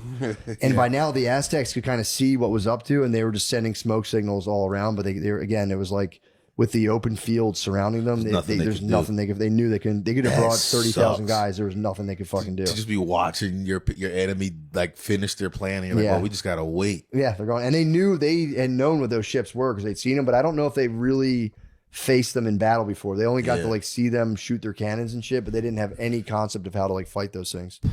So phase 3 is underway. Cortez decides to mount up a force and see about some of the northern cities. He's like, let me go all the way up and kind of submit these guys to the Spanish crown. So completing my chokehold on Tenochtitlan, starting with the city of Azaltocan. And it wasn't a major threat to Cortez, but it would be useful for the naval operation since the city was surrounded by water, just like Tenochtitlan, but just a smaller version of Tenochtitlan. And when Cortez and his squad gets there, he's bummed to see that the bridge had been destroyed and is greeted by a horde of Aztec war canoes full of warriors sporting darts and arrows, or just spewing darts and arrows. And the war canoes also were equipped with they had amped up their games now where they put big wooden shields on their war canoes. But it's not enough to stop a cannonball. So, they just started blasting these war canoes with cannons. And the warriors started to retreat. And Cortez was about to be like, fuck it. There's no bridge. We can't do anything. He was about to head back himself when a couple of his Indian allies told him that the body of water was nothing more than a shallow canal that actually had been recently dug. And Cortez tells them to go ahead. He's like, all right, we'll prove it then. Walk across it. So the guys do, and the water's only waist deep. So Cortez and all his whole force ford the small stream and continue their attack, driving the Aztecs all the way out of the city and conquering that place. Cortez rides north the next day, and again, all he sees are deserted towns and cities because all the inhabitants of all the local towns had run to Tacuba. That was a massive state. That was the third part of the Triple Alliance. And the Tacuba Causeway was the area, by the way, they had escaped during La Noche Triste. Okay. That was you're in Tenochtitlan, you can escape towards this place. That they escaped towards Tacuba. So again, they had massive beef with the Tacubans because they're like, you motherfuckers are probably throwing rocks and shit at us. Yeah. So they were like, all right. So they're scheming on Tacuba, and they're like, we're gonna fuck these guys up. They had a major grudge against the city. Cortez and his men ride up on Tacuba, and they see a pretty massive Aztec force, and the Aztecs attack immediately. And after a decent fight, the Aztecs again fled, leaving the city open for Cortez. And the Talaxans, again harboring their eternal enmity towards all thing Aztecs, start really fucking the city. Anyone they saw was just, they were dead. They burned the city, took anything they could. So the next morning, the Aztecs flipped the script and attacked them in the city. So they were in the city of Tacuba, and the Aztecs were like, yeah, check this out. We're going to trap you guys in the city and fuck you guys up again. And so it was basically, they went on for a week like that. The Aztecs would come attack them. They would defend the city back and forth, back and forth. Finally, the Aztecs faked a retreat giving Cortez and his guys room to start evacuating across, I guess they had fixed one of the causeways. And when Cortez and his guys started to cross to get the fuck out of there, the Aztecs came back in a surprise attack, catching them at a disadvantage and killing a few of the Spaniards. But the Spaniards pressed on and finally made it back to the mainland, where they returned to Texcoco, basically fighting skirmishes along the entire way. So get back to Texcoco, and they're like, all right, fuck, we submitted, we got to Cuba, like we're taking out the Triple Alliance. But they're like, around this time, the ships are still being, or the canal's still being built, and the ships are being rebuilt, or the canal's being dug, and the ships are being rebuilt, and things are going swell. But now Cortez hears of a conspiracy against him involving up to 300 soldiers who are still loyal to Narvaez and Velasquez, led by some guy named Antonio de Villafana. Oh, Antonio's going to get the dude. Antonio Villafana had a nice plan. His plan was to draft a fake letter from the king to hand to Cortez, and while Cortez and all of his officers were gathered in a tent to read it, the mutinous gang would fall upon him in the tent and stab them all to death, and then take command and then free Narvaez and flee back to Cuba. That was a master plan. And that was a good plan. It was a decent plan. However, Cortez and his closest officers just stormed Villafana's quarters, and he immediately just cops to it. It's like, yeah, my bad, dude. I was totally gonna fuck you guys up. I'm so sorry. And he actually gave up the list. He had a list he wrote down a list of all 300 names of the guys who were like, oh, he was ready to snitch. I know. He was kind of so dumb. ready. Back then, you'd have to get guys to sign documents. So you could show other guys, look how many people want to do this. So he had the list on him, and it was actually pretty smart. Cortez pockets the list, but then I don't know if this is Cortez's idea. I think it's one of his advisors. They spread the rumor that Villafana ate the list before anyone could get it, so that the people who were against him thought they were safe and had no idea. Yeah. Cortez, they don't talk about it anymore, but Cortez basically arranged a personal bodyguard for himself 24/7, and then slept in a coat of armor from then on out. Yeah. And Villafana was hanged outside of his room for everyone to see, and all the other traders, unbeknownst to themselves, had eyes on him. So they had people kind of like keeping an eye on them, and I think the thing just died out after they hung that guy. So as the boats near completion, Cortez sends Sandoval southbound now. They went north, and now they're heading southbound to finish the campaign of conquering all the territory around Tenochtitlan, completing his chokehold on the area. So Sandoval heads south, pretty much slashing his way through all these places and villages, comes up on this place called Yexopixtla, which was difficult to take given its strong elevated position. Sandoval from the bottom is like, you guys better fucking surrender or face the consequences. And what do these guys do? They throw a bunch of rocks at him. Yeah, they love throwing rocks. Dude, and that'll piss you off. Yeah. And you're at the bottom of the hill. Yeah, true. They shoot an arrow, shoot a dart. So Sandoval goes, all right, you know what, dude? He tells his guys, he goes, I am going to conquer this place or die trying, because fuck these guys. So he fights his way up the hill, catches a rock to the head. Dude, they were rolling boulders down at them, just like really fucking them up. Finally, Sandoval and his guys make it to the top of this village, and unfortunately, they throw a bunch of the villagers off the cliffs. They're like, yeah, you guys want to fucking throw rocks? They throw them off the cliffs, and then they probably saw one of their boys get crushed by a boulder. That's what I'm saying. It was kind. They were hot. They were kind of heated, so you get it. And then guys would try to climb down, and they would fall. So it was they took that place just because they're like, fuck this. So Cortez questions all the prisoners taken from this place when Sandoval brings them back. And all of them say the same exact thing. They said Cuauhtémoc he'll die before he surrenders. So like all this peace talk, it's like, shut the fuck up. Like, it's on. Yeah. There's nothing you can do. You got to fight us to the death. So Cortez is like, all right, fuck, I'll ride south now and see if I can conquer any of these little places. So Cortez now hits a place called Xochimilco, known as the Field of Flowers. And this was a town where Tenochtitlan got a lot of their veggies from. Because the plan of encircling Tenochtitlan was to disrupt the food supply. That was a big point. Sean's face. Sean looks like he's in school right now. No, dude, you're totally fine. This is very information dense. I'm sorry. So Xochimilco was called the Field of Flowers, and they grew the majority of the Aztec veggies. So and apparently the Aztecs relied on 50% of their food from outside sources. So Cortez was like, if they heard there were food providers, they're like, we got to take these guys out. So Cortez was like, all right, let's fuck this place up, disrupt the food supply. But cautious not to be trapped, he just starts kind of like, firing at the force of Aztecs who've been sent to guard Xochimilco. and they slowly scatter, letting Cortez and his men enter the town across another one of these big fucking bridges. But it was a fucking trap because Cortez and his men get into the town. The the chief surrenders, and right as that happens, a whole bunch of Aztec war canoes paddle up to surround the city's entrance. Cortez riding at the front with his horse El Romo. I didn't know his horse was named El Romo at the time. That's cool. Dude, he leads the force to attack the Aztecs. They fight for an hour until his horse breaks down and he's carried away by a gang of warriors who are like hot to sacrifice him. Oh. Which again, they could have fucking killed. They could have killed Cortez. They could have killed him right here. And like again, if Cortez died, the whole thing was over. Yeah. Could have killed Cortez, but they're like, oh man, we can't wait to fucking drip this guy's blood on the altar. And again, a massive blunder by the Aztecs. Luckily, Cristobal de Olea, along with the Tlaxcan soldiers, slashed through the Aztecs and free their commander. Yeah, let's go. Massive blunder. They're too busy. They're too focused on wearing his face and jerking off his dead body to win the fucking war.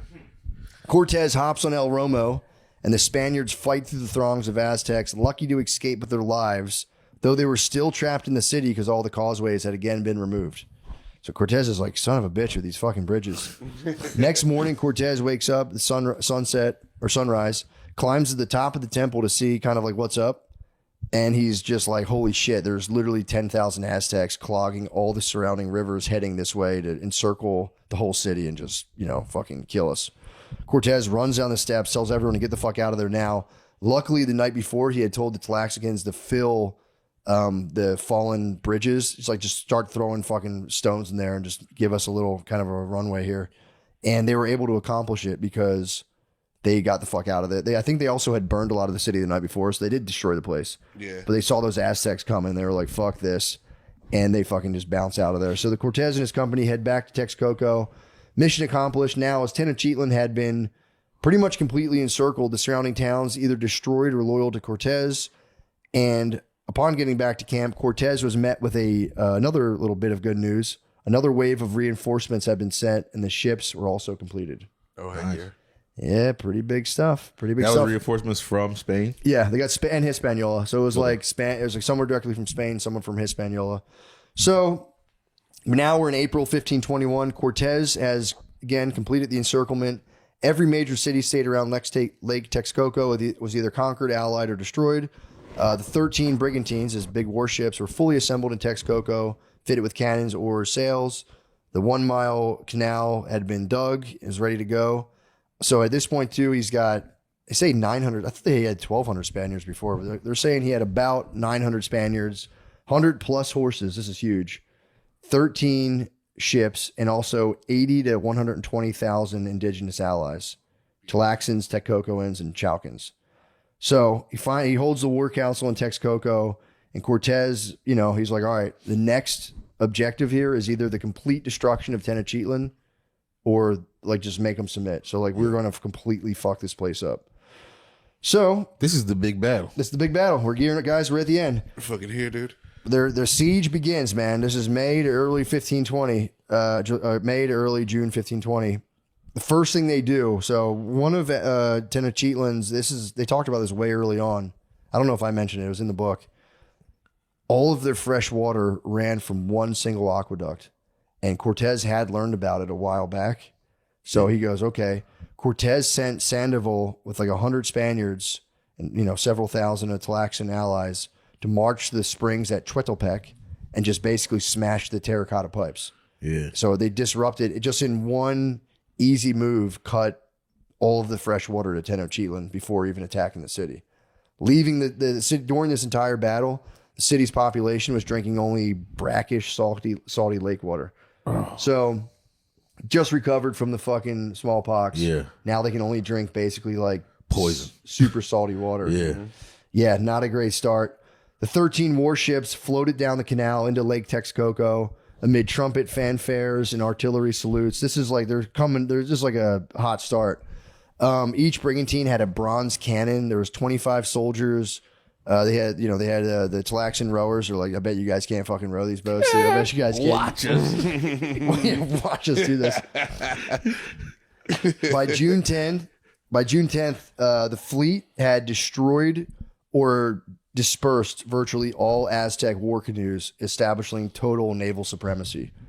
And those guys, Cuauhtémoc had like dug little traps and shit. And they were like, yeah, we'll like spike their boats. And like these ships were just too fucking big. So the Aztecs go, all right, fuck, they kind of got us on the water. We're going to remove all the bridges. So they're creating like 10 to 20 foot wide water gaps. They did that at night. And in the morning, they went back and forth. Cortez and Cuauhtémoc. It was like a really boring battle. So at night, Aztecs would remove the bridges. During the day, Cortez would have his guys fill gaps with stones and just kind of like wood under just getting fired at with arrows from the fucking guys. So I think his guys would just give cover fire and let them just work all day.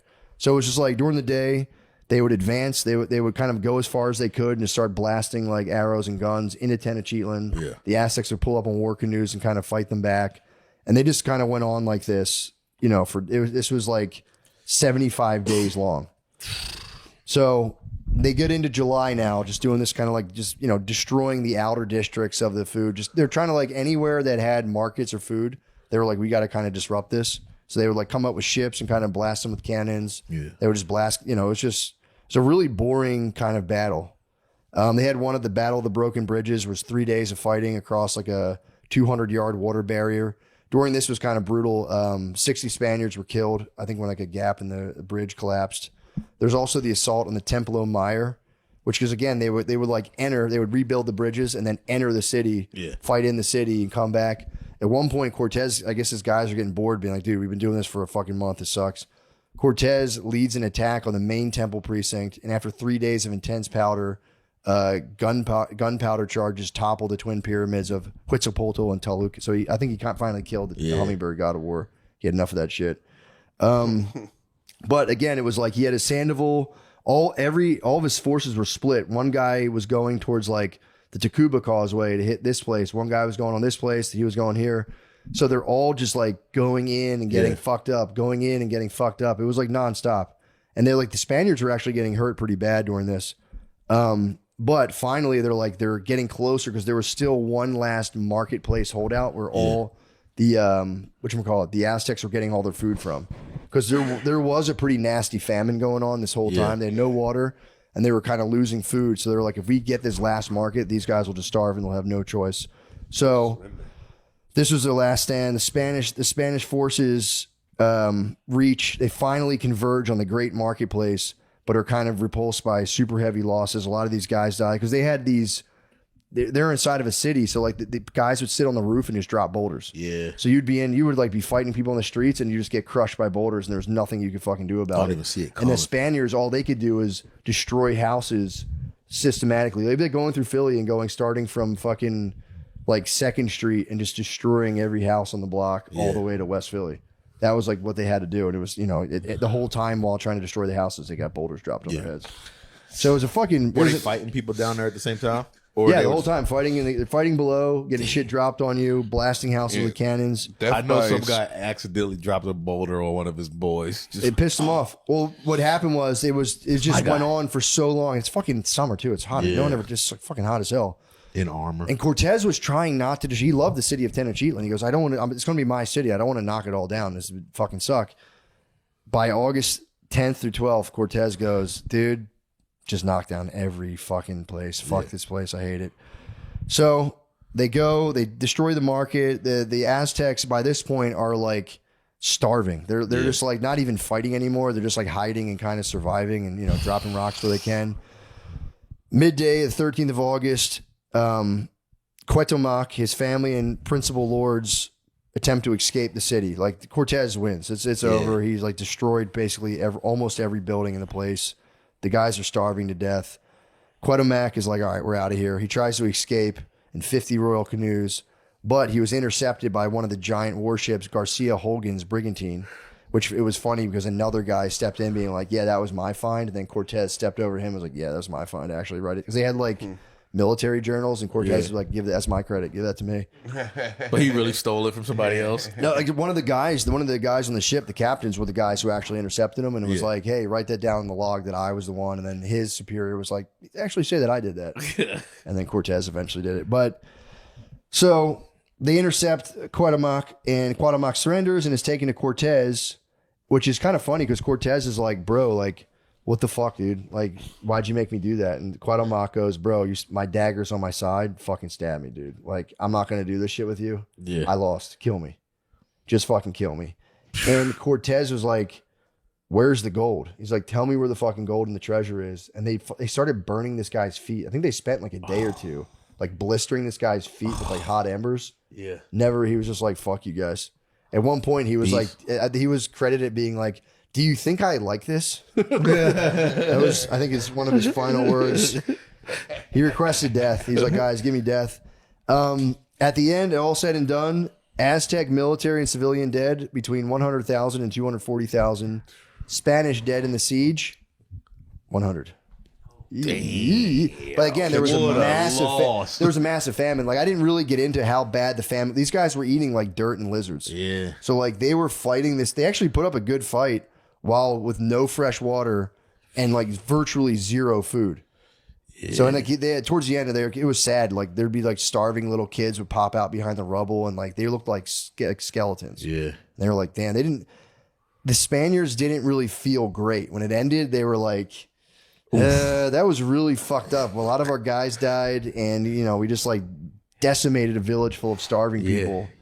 The morale, like you spaz on a whole country and go, ooh, yeah. It starts to set in. So because too far. Cortez. So the resistance ended. The Tlaxcalan and other indigenous allies begin just like 3 to 4 days of systematic revenge killings and sacrificed thousands of Aztec prisoners.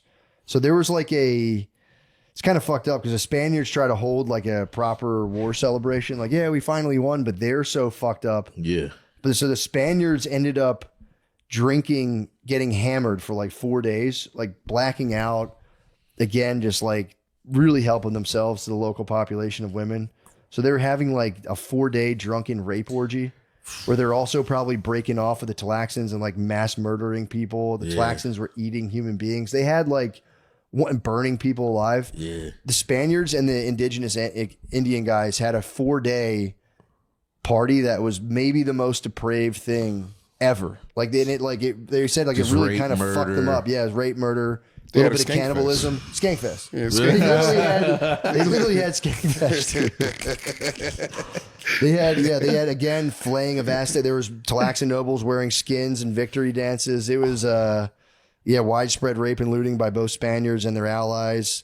Spanish soldiers drunk on pulque and wine for days. I imagine one of the Tlaxcalans pulling up to the after party wearing a skin coat, dude, like pulling up, dripped out, like feeling dripped out. Dude, and everybody's like, "Oh!" Pulling up to a mass Spanish rape orgy, wearing someone else's skin, drunk, and being like, "What's up?" I'm like, "Oh shit, it's here."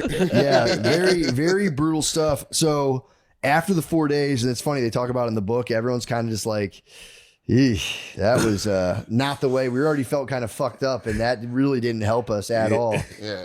After the 4-day bender, they're like, ugh. So they're just chilling. They're chilling. They're like, did I fucking eat a guy? I'm like, oh my God. Fuck. The mission's over. And the worst part is there's not really any gold to be had. So these guys were completely led into it thinking they're going to become richer than they've ever been. And they just like, there's not much to go around. I mean, eventually he did end up doing a thing where he would promise, just like he got land for his help, you would just give people land where they could then mine their own gold or so you basically like divvied up land and slaves. Kind of, that was the deal. He's like, look, man, like, sorry I don't have any treasure yet, but you can go mine your own resources and, you'll be good.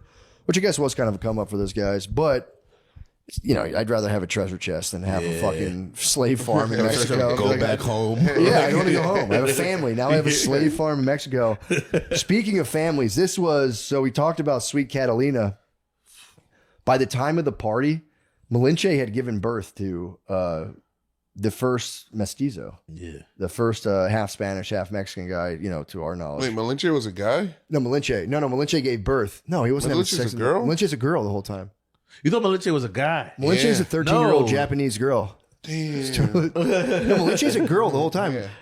Cortez has been fucking on Malinche this whole time. I didn't know. She was like his bottom bitch. That's his absolute bottom bitch, dude. She saved his life on multiple occasions. Yeah. She was like most of the reason he could even talk and get any of these allies because she could translate. She spoke like different dialects too, not just a bunch of different languages. So she was the best. She had a baby. She had Cortez's baby, And she's over there just kind of fucking nursing. I think the baby's name was Martin. I think he named him after the master shipbuilder, Martin Lopez.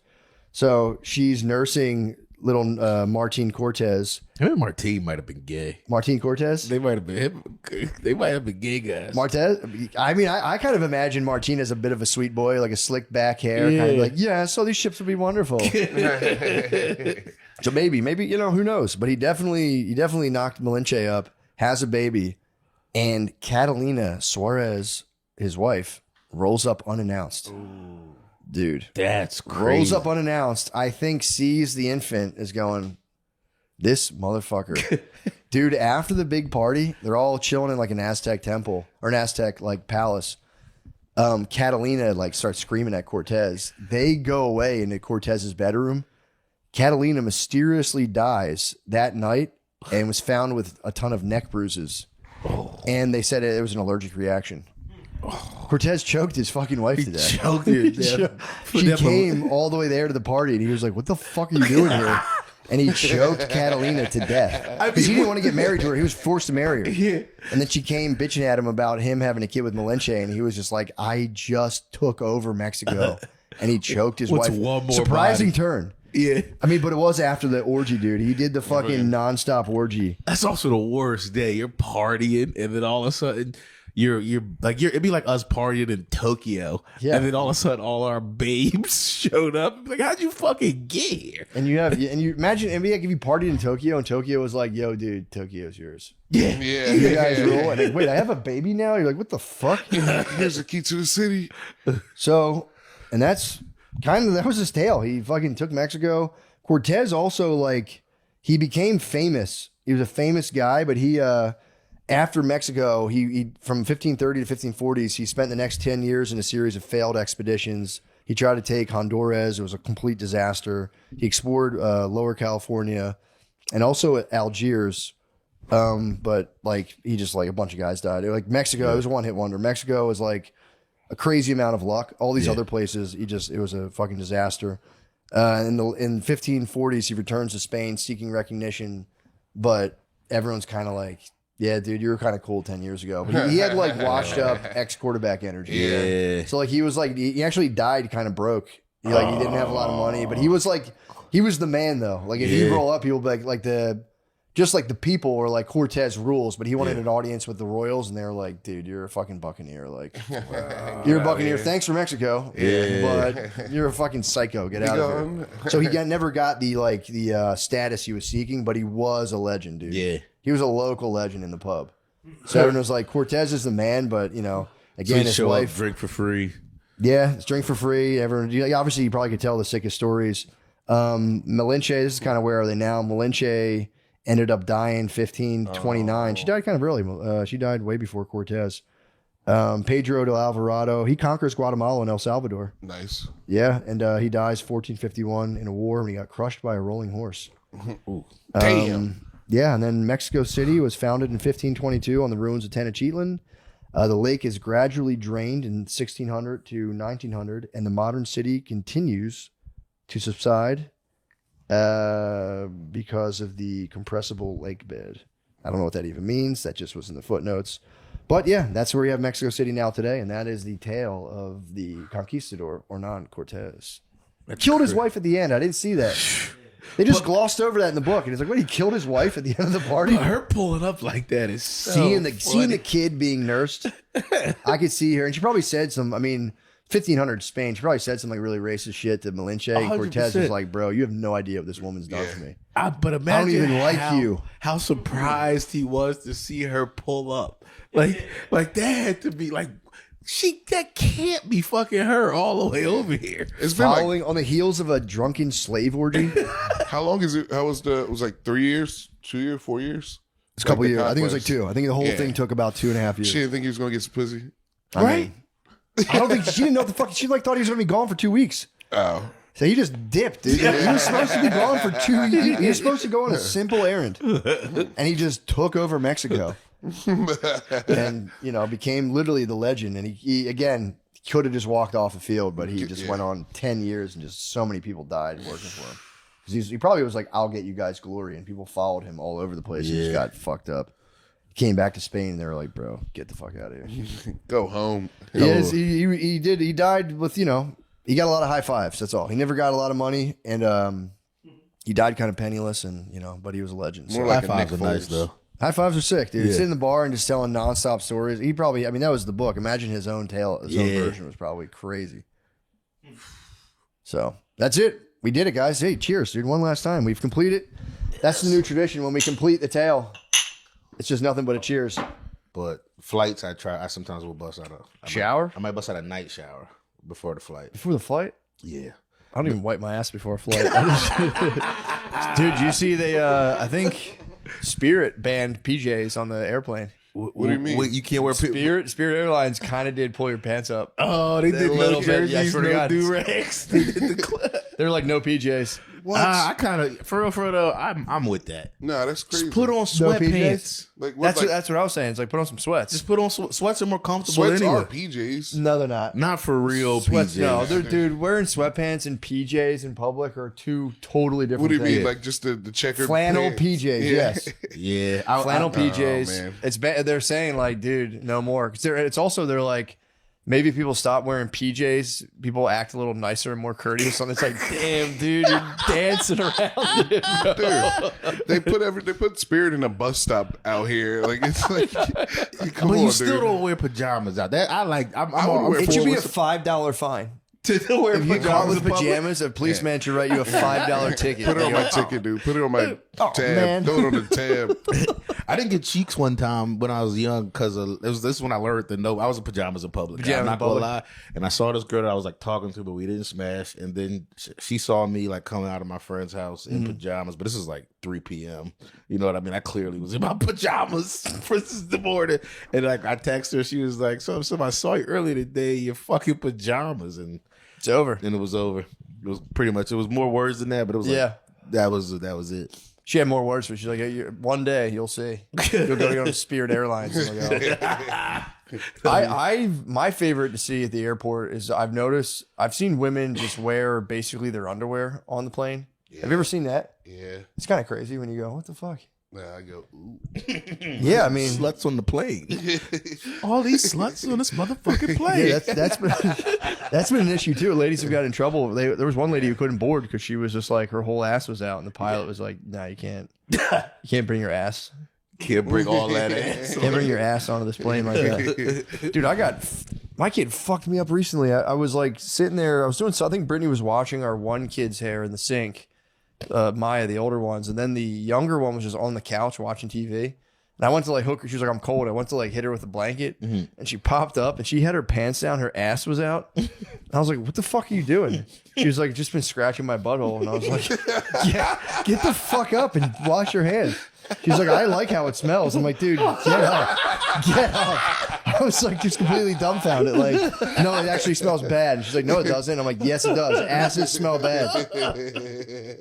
Just, dude, the full surprise moon was crazy. Yeah. Just casually pants down so you could scratch your ass. Surprise move. It's so funny. So I There's mean, a reason it is hilarious. and just be like, "I don't mind the smell." It's like, "No, it's bad. It's a bad smell." And you're like touching my fucking face. I know you're digging into your ass all the time. That's one of the ones you got to convince them. Like, no, I promise you, Yeah. this is not the right thing. But then here's the thing, a big old hypocrite that I am. So I'm like, "Yeah, dude, your ass doesn't. Nobody's ass smells good. Stop." I was like, I get how you can get tricked into thinking it's at least interesting to smell your ass, but I was like, it's no good. And then that night, dude, I went back on the raw milk hard and heavy, Oh, no. along with the Parmesan cheese, because Egan told me Parmesan Reggiano is made, or whatever, however you say it, is made with raw milk as well.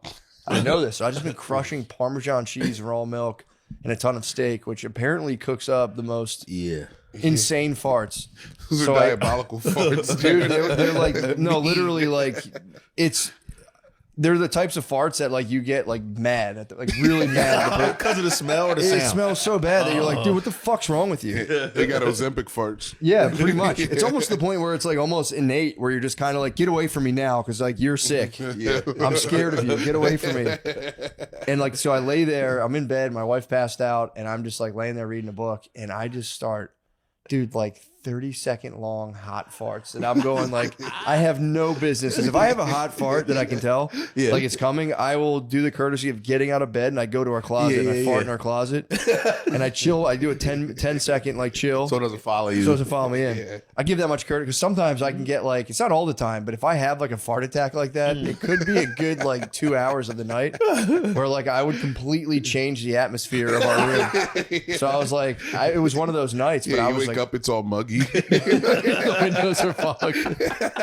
But you've changed the smell of a room before. Yeah, well, of course. It's like got a humidifier running. That's where babes get off the funny. They're like, it's not funny. And you've literally altered the atmosphere. So they don't, so if I have one of those nights, I try to like at least step outside or like don't, I'll like give a little bit and see. And if it's like, however it's met, I'll be like, all right, I'll go to the closet. But let's go fart in the fucking walk in. But so I'm laying there. I'm so cozy in bed and my wife passed out and I just start like, dude, just crushing like 30-second hot farts. And I was like kind of surprised. I'm like, how does this not smell? But it was all trapped under the blanket. Oh. And the whole thing is I was like telling my daughter, like, dude, like, don't smell your ass. That's crazy. I couldn't help it. I was like, does it smell? And I started for real sipping, dude. I would be like, and I'd take a little smell. And I was like, dude, that is You gave yourself a Dutch oven? Well, I was just letting a little bit out to test the waters just to see if it smelled. And it did. I caught the whiff and I was like, it was almost so, it was like so heady that I was like, this is like intoxicating. It was crazy. And then finally I'm letting it out more and more because I'm like, I got to get it out from under this blanket. So I started letting it out and finally like I got up fully to go to the bathroom to take a pee. And as I started to get out of bed, my wife woke up out of like, I knew you were going to deep say sleep. she woke up. Deep sleep, dude, out of deep sleep. It was so bad. She popped up and was like, "What the fuck?" Oh. And she like, she never says like bro or dude, but she was so tired. She's like, "What the fuck, bro? Bro? Oh my god, what the fuck?" And she was like mad, like literally being like, "Fuck you," and she was mad at me. And then she passed back out, and I've never checked. She doesn't know this happened. Really? She doesn't remember it? Totally might be flat. That's Dude, awesome. the fart knocked her back out. She passed back out, and like it's been 2 days, and I have yet to bring it up, but she hasn't said anything. Dude, you hit her with the bro I got spirit. away with the absolute murder. Yeah, the bro getting like a fuck you, bro, out of my wife was like, what the fuck? I was like, Jesus You Christ. hit her with the Holy Ghost, dude. Oh, fuck you, bro. What the fuck? I was howling laughing in bed. And she was like, fuck you, you think this is funny? And I'm like, no, I'm not laughing, it's not funny. Oh, it was literally watching her go zombie mode from like an absolute, I mean, it was like a spoiled fruit. It was, I mean, I feel ashamed even talking about it. I shouldn't talk about it. No, raw milk fart sounds like it's Raw gotta milk, be the that. Parmesan, dude, is what really gets you to pinch your nose. The Parmesan hits you with notes that you're like, dude. The Parmesan gives you some exquisite notes. Gives you a different taste on your fart. A nice twist. It's okay to I was talking about this last night. I said December is officially Anal Health Awareness Month. Yeah, That's what I declared. no nut November, and then now it's no solid log December. Because I mean, it's sorry guys, this is going to be a diarrhea podcast, but yeah, Diarrhea man. in December. Hey, sorry, man. I think the whole squad's got diarrhea. You said you did basically a sampler basket. Oh yeah. I had one of those too, where it's one of every type of turd. You're like, what the fuck is my bar? It's a smorgasbord. It's shrimp, it's a log, and then it's just like A chowder. little mashed potatoes. Oh, that's crazy, dude. I had one of those yesterday that was the full smorgasbord that now I'm just locked into diarrhea. Topped off with the I'm I'm in diarrhea right now, which is I haven't had diarrhea in a while, but it's like I'm rocking it. Two dumps. I kind of like diarrhea better than regular poops. So honestly, dude, so do I. I don't mind the pile, but once you get a hot pile, like the true heat from diarrhea. Here's is the the thing: worst. it's all about solid diarrhea ratio. Diarrhea is a nice treat. Yeah. If you can't be the mainstay, if you're locked in diarrhea, that I'll get scared. After 4 days, I start going, all right, what's going on? That's here? it? 4 days? 4 days, yeah, I get alarmed. As you should too. Don't lower the bar. 4 days is nothing, dude. 4 days in a row? Yeah, 4 days with no solid turds is nothing. I had my first log today. I was really happy. Oh to yeah, get you back. had stomach problems over the I holidays. struggled with the neurovirus, yeah. You had to cancel the show. I had to cancel the show. I said last night at the Noctis I was pissing out of my ass and shitting out of my mouth for 24 hours straight. You look for real like you lost 10 pounds. Like, I did, in as your a face, cleanse. I see. Yeah, you probably did, honestly. I kind of like it. I feel like healthier now. And you were locked up with Bay and her family. Yeah, it How was was that received? humiliating. You going as a guest and just shitting and puking the whole time? All right, you got it. The tub. No, Is that too many Yeah. detail? Is that TMI? I don't I'm want to sorry. talk about it because I think like her cousins and stuff listen to this, but They it don't was know. like, Wait, so you were secretly throwing up and shit? no, they know that I was really, really sick, but I don't want to get into the nitty gritty. I want to know what happened in the turb. It was just like, dude, I lost control of all of my faculties. And like, I was busting out of but it. you had to be quiet though. No, I mean, I should have been quiet, but I wasn't. I was Damn. like, I couldn't help it. I Like, wonder if any of them thought you were tone it up. They're like, damn, Cousin Sean's tearing it up. Like, this fucking asshole. We invite him to our house for Thanksgiving. He's up there tearing it up. You came downstairs. You visibly lost 5 pounds. You're like, yo, how much did this dude spray? This is crazy. So they knew you were sickly. They knew you were diarrhea and vomit, but they didn't. They were polite about it. They didn't say. they were nice about it. Yeah, one of her aunts was a nurse. She offered to get me an IV. It was like horrible. Like I couldn't drink water. I just wanted water so bad. I was so Damn. thirsty. Every time I would drink anything, I would just puke it immediately. Oh, it stinks. When you're that sick, can you still rip cigs, or is like you had No, to check I out? didn't. That was the first time I probably went a day without a cig in years. Shit. Dang. How'd it I- feel? I guess you're so I didn't even feverish. notice. Yeah, you're so like feverish. I went to bed at like 6 p.m. and I woke up at like noon the next day feeling Dang. normal. That's nice. 24-hour bug. 24 hours, and one of her aunt, they were really nice. They got me like a bunch of drinks, and one of them gave me like these nice nausea pills that helped me sleep really hard. So everyone was Sofran? really, yeah. Everyone was really nice and helped me out a lot, but it was still humiliating. That was like your just first time meeting most of them, right? most of them, yeah. It was the most embarrassing thing ever. Hello, Uncle Zach. That's what it was. Like I was praying to God and like cursing my stomach, like probably loudly in the bathroom. I couldn't help it. Like it was, I had no control. My shit was tone up. That's exactly what it sounded like. Did you get to eat any of the Thanksgiving meal? Yeah, because it was right after Thanksgiving that I got sick. Oh, So my lady was sick on Thanksgiving. She So didn't you get think you to- got the bug from her? Yeah, I know. I Yeah. got the bug from her ass. You're probably bug chasing. I was bug chasing. All the little kids got it too. It Did they? sucks. Yeah, it sucks. Damn. I hope that- I How many hope- bathrooms is in that place? Well, they all went home. They all lived, but Yeah, dude. I hope they didn't get it. That would be bad Who, if the I kids? brought a plague upon. No, like her aunt that I was staying at and stuff. She's a nurse, bro. She's probably champing that shit. If I brought a plague upon their family, that would be a horrible. I've heard. I don't know if that's true or not. I heard after you work a long time as a nurse, you just don't throw up at all. You just take huge shits. Like every disease just flies out of your big butt. If you're a nurse and you catch anything, like they did all COVID, that's how they made it through COVID. just Remember how shits. they say like there's certain diarrhea cases? That was all nurses just expelling germs out of their butt. Yeah, they put filtration in their butt. That's why they're so big. It's kind of nice though. Never get a sore throat, just a little diarrhea. You back. Yeah, that's why they're so horny. They're never sick. They're never sick. Not dude. no disrespect, but the nurses, you know how it is. Yeah, nurses and teachers have to be the highest per capita OnlyFans to job ratio. Yeah, I'd say that.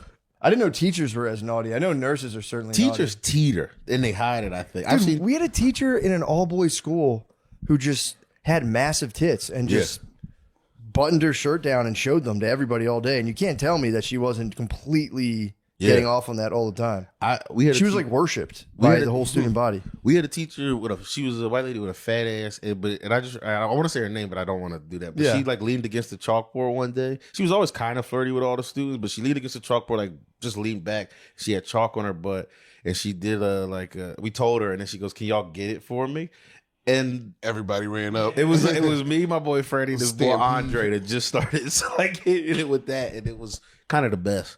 Then she got fired, and for like she like kicked like a girl, just like kicked her in the leg or something. Like get your It shit is weird. together. Yeah, I've had weird crazy teachers like that, and they always get fired for like bullshit. Yeah, probably because the school kind of knows waiting they're for up to, him. and then they're like, we got to get them out of here Yeah. first. And then she started dating a kid after she got fired. She was like picking up a senior from, so they were probably like, Yeah. yeah.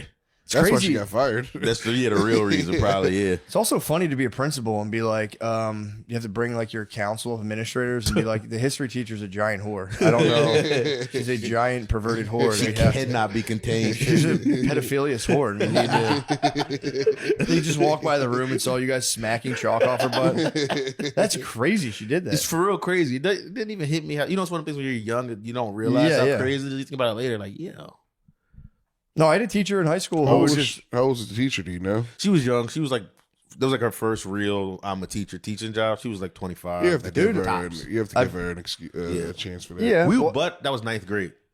Here's the thing, though, dude. Adult teacher, or no, not even adult teachers, adult women, and nobody ever wants to hear this. A lot of the shows they like center going to around bed. high school romance. Yeah. It's kind of weird. They'll like Yeah. an adult woman will watch a high school love story over and over and over, and it's just kind of like, like, dude, they put out Euphoria. Yeah. And that was like total backlash. But there's every other show is like a lot of college chicks watch are centered around high school shit. They're doing college now. College? Yeah, Euphoria is the last like high school show. I think. Wait, they went like which college? What college dramas do they have? I mean, there was like the sex lives of college girls. okay, yeah, true. Not the subtlest of touches. That's a TV Sex show. lives of college. Yeah. Yeah. Huh. It's on HBO. Damn. Good to know. I'm looking forward to BBC in the city. That'll be nice. Yeah, that's kind of weird. They did. How was the show? Did you watch it? I watched like 2 episodes. I wonder. It was alright. It's fine. You love girl It's shows. girl trash. No, I don't watch a lot of girl trash. What was the one? Didn't you used to watch the stripper one? What was the stripper? P one? World or something like that? No. What am I thinking of? That's what I Insecure. mean. That's what I was thinking. Insecure. Oh, Yeah. Insecure is good though. Insecure's That's good not bad. stuff, dude. It's not that bad. I like good TV. Yeah, that's fair. I don't know. I don't have time for that stuff. I was thinking about it yesterday, dude. I don't have TV. I'm just, dude. It dawned on me yesterday. I'm for real becoming a man. Yeah. Like I used to be a boy, and like I think like 3 weeks ago I became a man. It's pretty crazy. It's pretty awesome. actually. What happened? I don't know, dude. I just like how like you. I don't know if you guys have this, but like a lot of times I would just get like weird feelings all the time and be like, I don't know, man. Life's kind of weird. I don't know if I'm doing the right thing. They've just gone away, and I just kind of like stand in my house devoid of emotions, and I'm like, what do I have to do this week? And I just kind of like stare at stuff. Oh, I think that's it. Yeah, I have like I'm telling you, I don't have like any thoughts anymore. I just kind of like stare at my family, and I'm like, fuck, I got to move you guys to this place, drop you off, and then just like think about what I have to do, and I just do it, and I'm like, all right, that's done. And I just shit, and then You ever see a dad walk around and look at stuff. That's kind of all I do now. It's kind of cool. You have a chair? Do you have like your own chair that this is like where I sit when I'm in the No, house? that's the final frontier. Yeah. You've been looking at chairs. You've been looking them up. I don't watch TV, I mean, so I kind of just like I stand and eat every meal. I stand for the most of the day, and then I finally just lay down, and I lay there and read a book for like 15 minutes, and then I fall asleep. yeah, you live a horse's life. I really do. And if I have free time at all, I take a walk. And I just walk around and go, this is a nice pond. That's all. Yeah, true. I'm living a horse's life. No, it's crazy, dude. I got button-down shirts now because I'm a man. I like this. I have button-down shirts, and I feel Nice fit, dude. I noticed it when you were. I was like, dude, Matt looks like an adult today. the Crocs. I got to chill with these Crocs. Can't stop. These Crocs. Did I tell you about these things? No. I got them from, it's a sporting goods store kind of near my house. Yeah. It's not Dick's. Huh? Academy, dude. But Academy's great. Academy's nice. And they also have like a lot of like industrial stuff. So like you go in there, Dick's has a lot of sporting goods, outdoor stuff. Academy, from what I've noticed, has a heavy Mexican clientele. Yeah. So like, dude, I got these Crocs, and these Crocs, like they're not normal Crocs. You can tell by the heel of these things. These things are for like Those are working crops? single mothers who like work in like slaughterhouses on a night shift. These are like industrial crocs. These are for women who are like lives are just completely spinning out of control around them, but their feet feel amazing while they're like beheading cattle, Those just are mopping up blood. You have to go home and wring out your socks. No, these are like nurse crocs. These are for people on their feet all day. Dude, I can't take these things off. They're awesome. It's embarrassing. I literally wear these everywhere, and I got to stop. I look at my shoes, and I'm like, I could untie them and tie them, or I can slip into my Mexican lady Crocs. So yeah, Academy Sports, dude. That's my commercial for it. That place. I like Academy. I bumped into Lemaire Academy. Yeah. The store Dick's. Let's call it what the store Dick's. I'm not going to say Dick's Rolls. The store Dick's is great. I love the store named Dick's. Academy kind of crushes it, dude. Academy might. I don't know. I didn't give it too much exploration. I was just buying Texas stuff. Yeah. Just Texas gear. Yeah, seriously, stay towards the front, basically. Yeah, nah, bro. It's amazing. Dude, yeah. I think Richards has a bigger inventory though. You think Richards has a big? Yeah, Richards does. Richards has a bigger, more impressive inventory. But dude, if you're trying to get like waterproof hazmat boots and a basketball, Academy's got you all day. Yeah. You want to get like a reflective vest and hockey sticks too. It's the weirdest setup.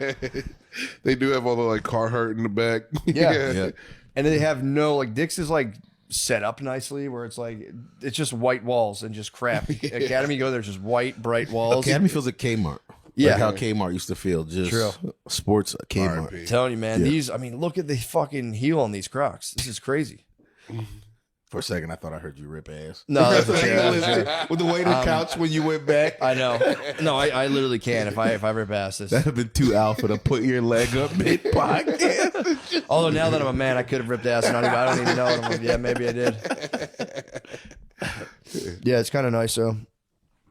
You're engaged. You're staring down the barrel of just zero mental activity and a swollen prostate. Yeah, and I feel like it starts right away. Like I got engaged and it's changed. I don't know. Mentally, it's changed. It's changed. Everything's changed.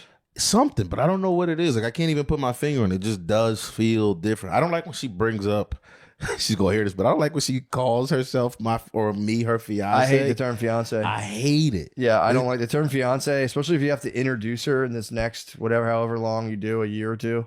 There's nothing worse than like having a sweater on at some dumb party and be like, "This is my fiance." You just feel like such a fucking noodle. It feels like it's like it's like, yeah. We should just do like my super bitch. I kind of love this that. is my super bitch. Yeah, she does it with too much joy too. She'll like be talking. I hear her on the phone and go, "My fiance," and then like I can hear like do girl voice, and it's like, yeah, dude. I mean, I'm like haunted by memories of standing over like a bowl of buffalo chicken dip, just like red faced in a sweater, being like, "Oh, this is my uncle. This is my fiance. Did you meet my fiance?" It's like, God, I feel like such a fucking pussy. yeah. Wife is nice though. Once you get to say wife, it's nice. Wife feels like adult stuff. Like fiance feels lame. Fiance feels kind of gay. It feels like girl stuff. It does. Just you. What? Yeah. I mean, you're gonna have to think about how you're gonna handle that. Yeah. My babe. This is my babe. I still say my girl, and then she'll try to be like fiance, and I'll be like, you keep saying that, not much longer. I love threatening to not be engaged anymore. Yeah. I can turn back at any moment. Oh yeah. Put the ring on the dog. You have a powerful coin in your hand right now. Let's go. I don't know. We'll see. Yeah, I don't know. That's the problem though. Once those down payments are down, yeah, the caterers are secured, she'll start calling your bluff. Yeah, I'm still thinking elope. Elope is nice. Elope and maybe a party. Still want to party with the. I don't. If you always shake your head, you love weddings, you love pageantry. I want you guys to spend money. See, has she thrown the engagement ring back at you yet? And like what? Taking it off and like fuck you and throwing it at you. I that's a good sign. So short. With her, I feel like she knows if she tried that with me, I'd do something with it. I'd pawn it. Like I might regret it later, but if she threw it back at me, I would go, I'm pawning it. You gotta catch it in your mouth and swallow it. I've been telling my wife all of her jewelry is cubic zirconium. It's my favorite thing. Like, bro, why? It's like you can't tell the difference. Like, yeah, every chance I get, she's like, oh, I love this ring. I'm like, it's cubic zirconium. Yeah, I'm like, go get it tested. I paid the guy to say it was a diamond. Stop. It's not funny. It's the truth. It's that's a fucking racket. Diamonds. They can just synthetically make diamonds now. They do it. They make them pink now. Huh? They make them pink now. Yeah. Steven Singer, he makes them pink. I hate Steven Singer. Actually, I do hate that store. You actually hate Steven Singer? Yeah. I went in there one time, the whole engagement thing, and I just walked out of there like, man, this place fucking sucks so bad. Also, buying jewelry sucks so bad because you look at one thing and you're like, all right, it's 1,200, and you go, all right. Fuck, and you go, what about that one that's like a fucking millimeter bigger? Like, that's $75,000. And you're like, what the fuck, man? How? Yeah. Like, it's just a more flawless. That's like, man, shut up. I got kind of lucky. I'm getting cubic zirconium off of Amazon. I got kind of lucky. My girl, she literally requested not a diamond. She was like, I want a garnet. So it kind of garnet. That's her ring nice. is big as hell, but it's like It's garnet. it was a garnet. So yeah, That's nice. Yeah. Now that's the move. I told them, I was like, I want the most violently acquired diamond you guys have.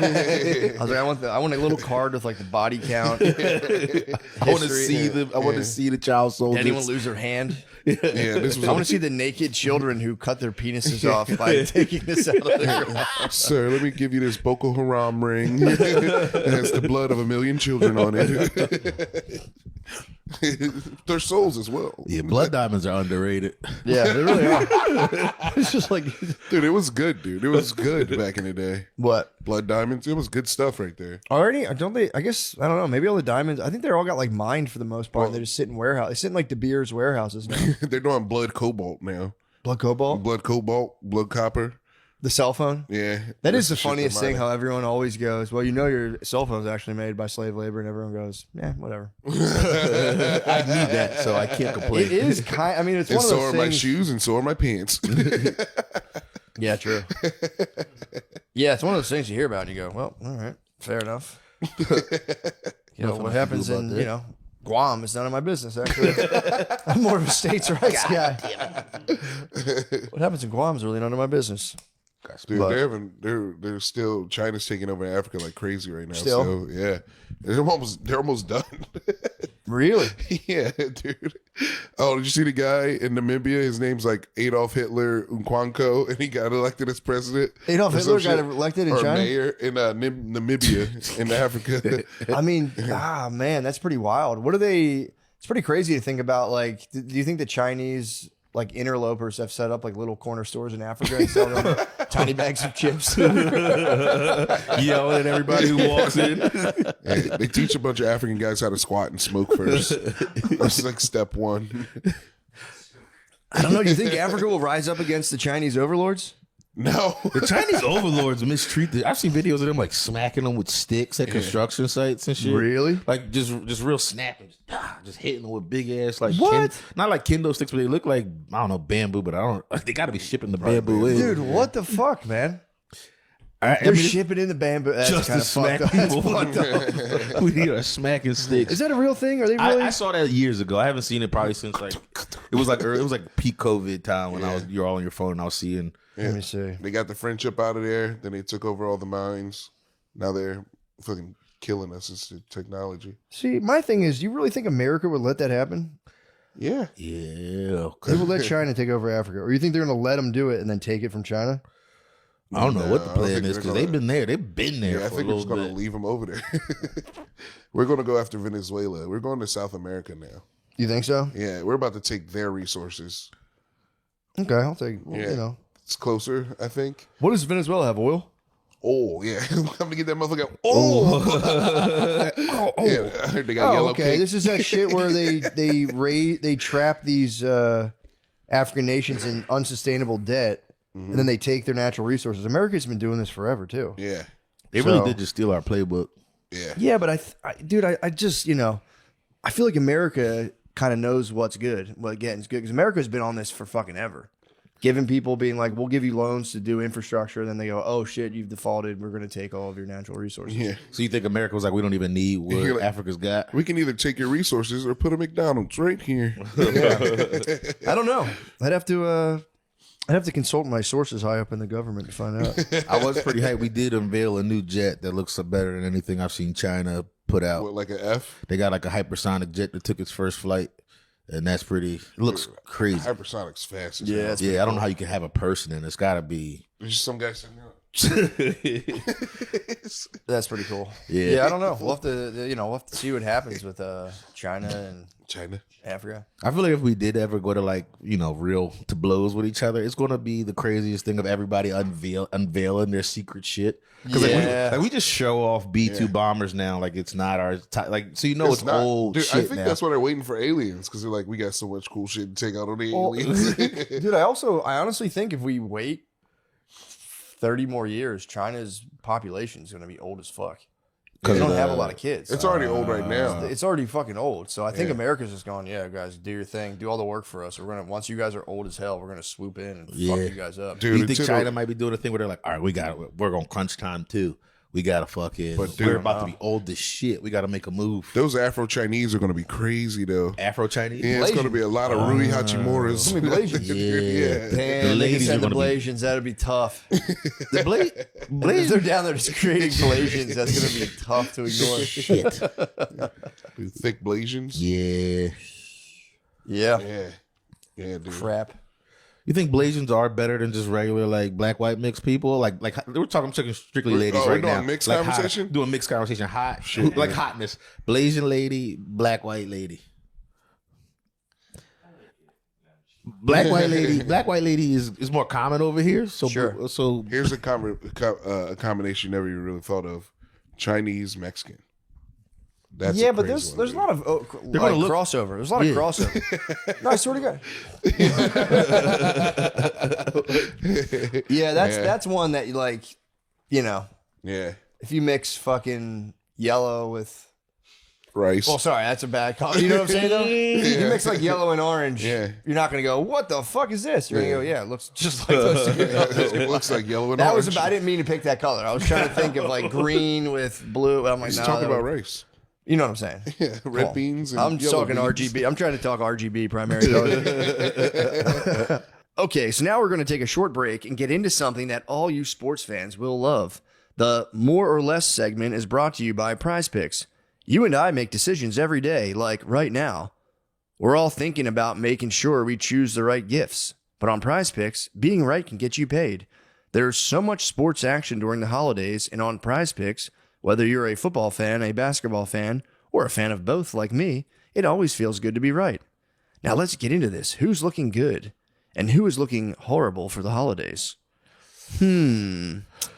Let me think. Who's playing this week? Let me access my database of games going on right now. I know the birds are Birds playing. for sure. Birds are playing, and I know it hasn't been looking good, but I'm going more on Hurts. Yeah. I'm going more on Hurts for passing yards, just because I believe that this is a bounce back. This is two think so, bad too. ones back to back. I think so, too. We're bouncing back hard. I'm going more on Hurts as well. I'm going more on Maxey right now because I think they still haven't caught up with how good he is. Tyrese Maxey On the Sixers. on the Sixers, going more with him constantly, and right now Jokic, he's just nuts. Rebounds specifically, go more on rebounds for Jokic. Going more on Barkley as well. Go more on Barkley. Yeah, he didn't really get a lot of His more might be kind of low right now too. that's Like what I'm saying. to He didn't win get a more. lot of yards. Yeah. The last game I watched, so going more on your own team can be, a little heartbreaking because if they lose, you get double mad. I can't go less on my own team. I don't want to root for them to go less. But sometimes I just know. I also just like to pick at random. It's good stuff. Sometimes you pick at random, let the universe decide. I don't know anything about this. Sometimes I go, you know what? I think that guy's gonna win. I like his look. Yeah, exactly. I like that guy's name. I think he's good. Any personal story? Anytime you're way too confident making a pick that fell apart. Nope. I've won every single time. Undefeated. Yeah. Okay, so that's our take. Now it's time to lock in yours. There's no better place than Prize Picks, America's #1 sports picks app. And even if your team is looking more cooked than an overdone turkey, with Prize Picks, you don't have to wait until next year's draft. Prize Picks lets you play fantasy football every week, pick your favorite players, and win when they hit their projections every week. No draft required. Download the Prize Picks app today and use code DRENCH to get $50 in lineups after you play your first $5 lineup. That's code DRENCH to get $50 in lineups after you play your first $5 lineup. Prize Picks. It's good to be right. Dude, I've had a type of video that's been taking over my algorithm now. That's just, do you see the videos where a person in like a black bandana over their face just records like an elderly person until the elderly person freaks out and like comes at them and they spray him with pepper spray? No. It's the most weird, it's the craziest genre. Who sprays the pepper spray? The cameraman. What? So it'll be like three guys with like their faces entirely covered, just like this, in like a 70-year-old's face. The guy will be like, why are you recording me? And they just go, he's like, get away from me. And as soon as they reach to block the camera, the guy goes, shh. Blast him with pepper spray, and they go, ah. And there's a lot of people in the comments being like, that's what the fuck you get when you try to touch people's shit. That's crazy. fucking Karen ass bitch. And I'm like, gotta be a bot. Are you sure this is an AI? Maybe. I don't know. It's Russian disinformation, I think. You think they're fake? Yeah, I think it's dividing us.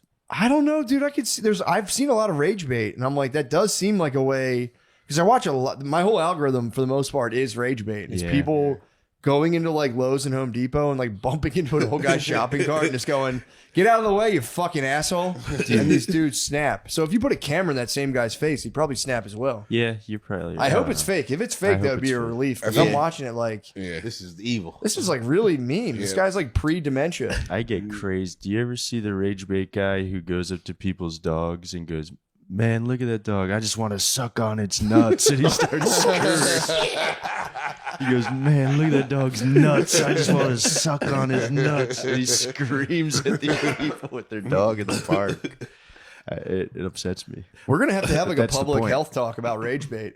Because someone's going to have to tell the geezers, like if some young kid comes up to you in Kmart and says gay shit to you, like you're probably on a viral. It's like a definitely video. being recorded. Yeah, you're being recorded. Chill. These guys just go fucking nuts. I would never fucking kiss you, you little fucking queer. I saw one that just hit my algorithm. It's like the funniest thing. This dude takes two pictures of people like standing near each other, but like they can't be looking at each other, and then he'll use AI to make one of them do something weird to the other one. Like the one was he put his hands on this guy's shoulder and like kissed him on his neck. And he's like, look, he kissed you on your neck. And the other dude's like, I'm looking at the video. He's like, I never kissed him, dude. That they're like, I didn't do it. It kills him, man. And then they do another one where they'll go up to an old man and go, oh, you're the guy from the internet. And they go, what? And they're like, check it out. And they show a video of that man, but he has like a bra on. He's dancing. He's like, that is not me. Get away from me now. That's fucked up. And they'll do like full sprints toward them in the store. It's like, that's fucked up what we doing to geezers right now. I know. More lighthearted than that's kind of funny. But it probably does, because they get so once they're getting old, they start getting worried about their mental health. Yeah. So they're probably like, did I kiss him on his fucking neck? And I'm telling you, dude, now that I'm an old man, I'm like that. But if I do 40 more years, you know, I'm already like, I can feel decline. Yeah. Physically, obviously, I'm getting stronger than ever, but mentally, it's just rapid decline. If you hit me in 40 years in a parking lot, just filming my face, I'm going to cry. Ugh. I'll scream cry and just like kick a shopping cart over. Get the fuck away from me. I mean, when they were born, they couldn't even imagine you take a picture and that quick you turn it into them kissing a man on the neck real. like that. You see it and you go, that's real. Am I dreaming? Am I having a fucking stroke? What's going on? We should let them shoot those guys. You think so? Yeah. I kind of like that. Yeah. I saw one guy get shot. Never seen him online again. He's not dead. He just got shot. He was in the mall. He was rage baiting some guy in the mall, and the guy was like, hey. He was like pushing him, and the guy was like, oh, yeah. Kind of nonchalantly, too. He was like wearing a hoodie. Yeah, I just walked away. Just. Yeah, I wonder if that guy got in trouble. The dude was like fucking with him. No, he didn't get in trouble. Yeah. He got off scot-free. I think the other guy got in trouble. The guy who got shot got in trouble. The rage baiter? Yeah. I'm telling you, they're going to have to introduce legislation. If you get caught rage baiting, it should be like a misdemeanor. Yeah. Yeah. It's really fucked up to go to people and like push their buttons like that. Although, you would hope that if when you're old enough, you're able to recognize rage bait and just go complete monk mode and go like, some of the old men do counter gay stuff in a very funny way. Yeah. They'll be like, I'll kiss you right now. And the guys are like, whoa, what the fuck? Or they just see a genuinely gay guy out there and he's like, yeah, I'm down. Let's fucking kiss. But yeah, that's been my counter. Huh? That's my counter. Whenever someone's like, "You're here to meet a 15-year-old," I go, "So what?" You're going to what? No. So what if I am? Yeah. What's it to you, punk? Oh man, That's none of your This guy business. was here to meet a little girl. So what? you know, it'd be a really good video. Put out a help wanted flyer. Meet people in Starbucks about a job paying like $25 an hour with benefits, and once they show up, have cameras come out and be like, "So you're trying to meet up with a teenager in the middle of a Starbucks," and just start hitting him with reading like just make up text and like, "My hard fat penis." Did you send this? I didn't What the send fuck? that. I didn't Because write you'd that. have to run. If that happened to you, you would just run out of Starbucks. And everyone would go, what the fuck? You're not a fucking pedophile? You got caught? If you weren't in trouble, why'd you run? That would be devastating. Yeah. They Like- shouldn't. Someone should never do that. That's They a actually terrible. caught That's a me. terrible prank. Yeah. Dude, I miss the old guys who would give kids money to like. Never mind. Never mind. Hold No, on. go ahead. How to, like- now you got to say it. They'll like take pictures of them in their underwear and shit. Yeah. I mean, That was a good industry for kids. it was, like, yeah, at least. Well, yeah, it's like at least they're getting paid. I hear you. Yeah. At least they're getting paid. You know? What, for some underwear shots? Come on, dude, take two. I mean, that's so. The problem with that is. You never hear the tales of the time the guy just was like, I can't handle it, and pigged out and just completely devoured the kid. Yeah, that is true. Because, like, how, you know, There has to be some kid who's like completely ruined. unless there were just gentlemen pedophiles back then who were like, well, let me not push the envelope. I'll get some pictures. I think there was, because like, you know, like there'd be a house and your parents were like, don't go to that house. Yeah, I remember. Yeah, it was Yeah. a weird. It was like Yeah. a funny guy. Yeah. The guy's up to funny. It was just a funny business guy. We've talked about this before. Before pedophiles were just like funny business. Yeah. It's just like that guy's a weirdo. Yeah. Yeah. I've said this before. My dad always makes the same joke. When he went to jail, he goes, "We lost the best babysitter that day." He says that every single time. Yeah, my grade school, we had a couple brushes with the big P as well. Yeah. Pretty crazy. None of the priests, to my knowledge, is all just like chaperones. You know, school volunteers. You should just let people volunteer for like grade school shit, and then just hire private investigators to follow them. There's like 20% of school volunteers are pedophiles. But why? Yeah, so fucking know it. They should pick a random parent from every school, like one parent from every family, and just spend like 3 days tracking them down. seeing what they're up to. Yeah. They'd see me taking my walks and go, oh, damn, this guy's not thinking about fucking anything. His feet are sweating in his Crocs. He's like, I gotta get my family from here at this time. Take them to here for this thing. This guy's just thinking hard about taking a nap and regretting the fact that he drank too much coffee to take a nap. And then staring at something and getting distracted. My 7th grade teacher got in trouble for child porn. Child porn. 7th grade teacher? Yeah. I saw it on the news.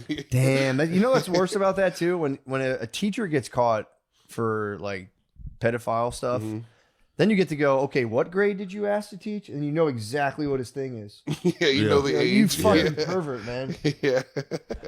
That's crazy.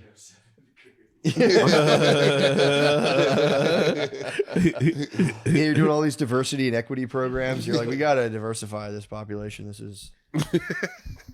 I'm barely getting hard. I need some Dulcitos.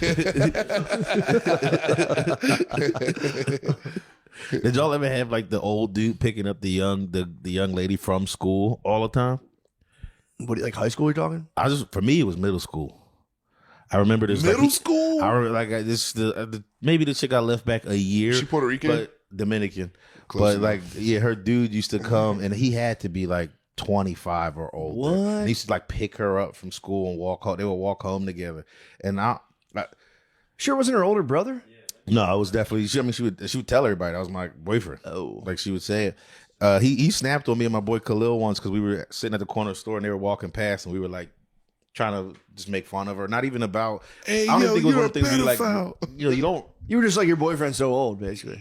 I don't even know if we were just making fun of her, like just as a person. And then he just was walking with her and snapped on us. Like it just didn't even hit us that he would do it. But then my boy's mom, right after that, we told his mom, and they bumped into each other at the mall, and she went nuts on him. He said, "You know, You she was told a you Philly saw lady." his mom My boy said him and his mom saw him at the mall and, with his like grade school. I dog. don't know if he saw her with the girl, but she just was like, "Mom, that's the guy I told you about who did the thing," and she just, she's like, she's from Philly, black lady that lived in Red, and she went nuts on him. Really? Apparently, from what I heard, it had him pretty nervous.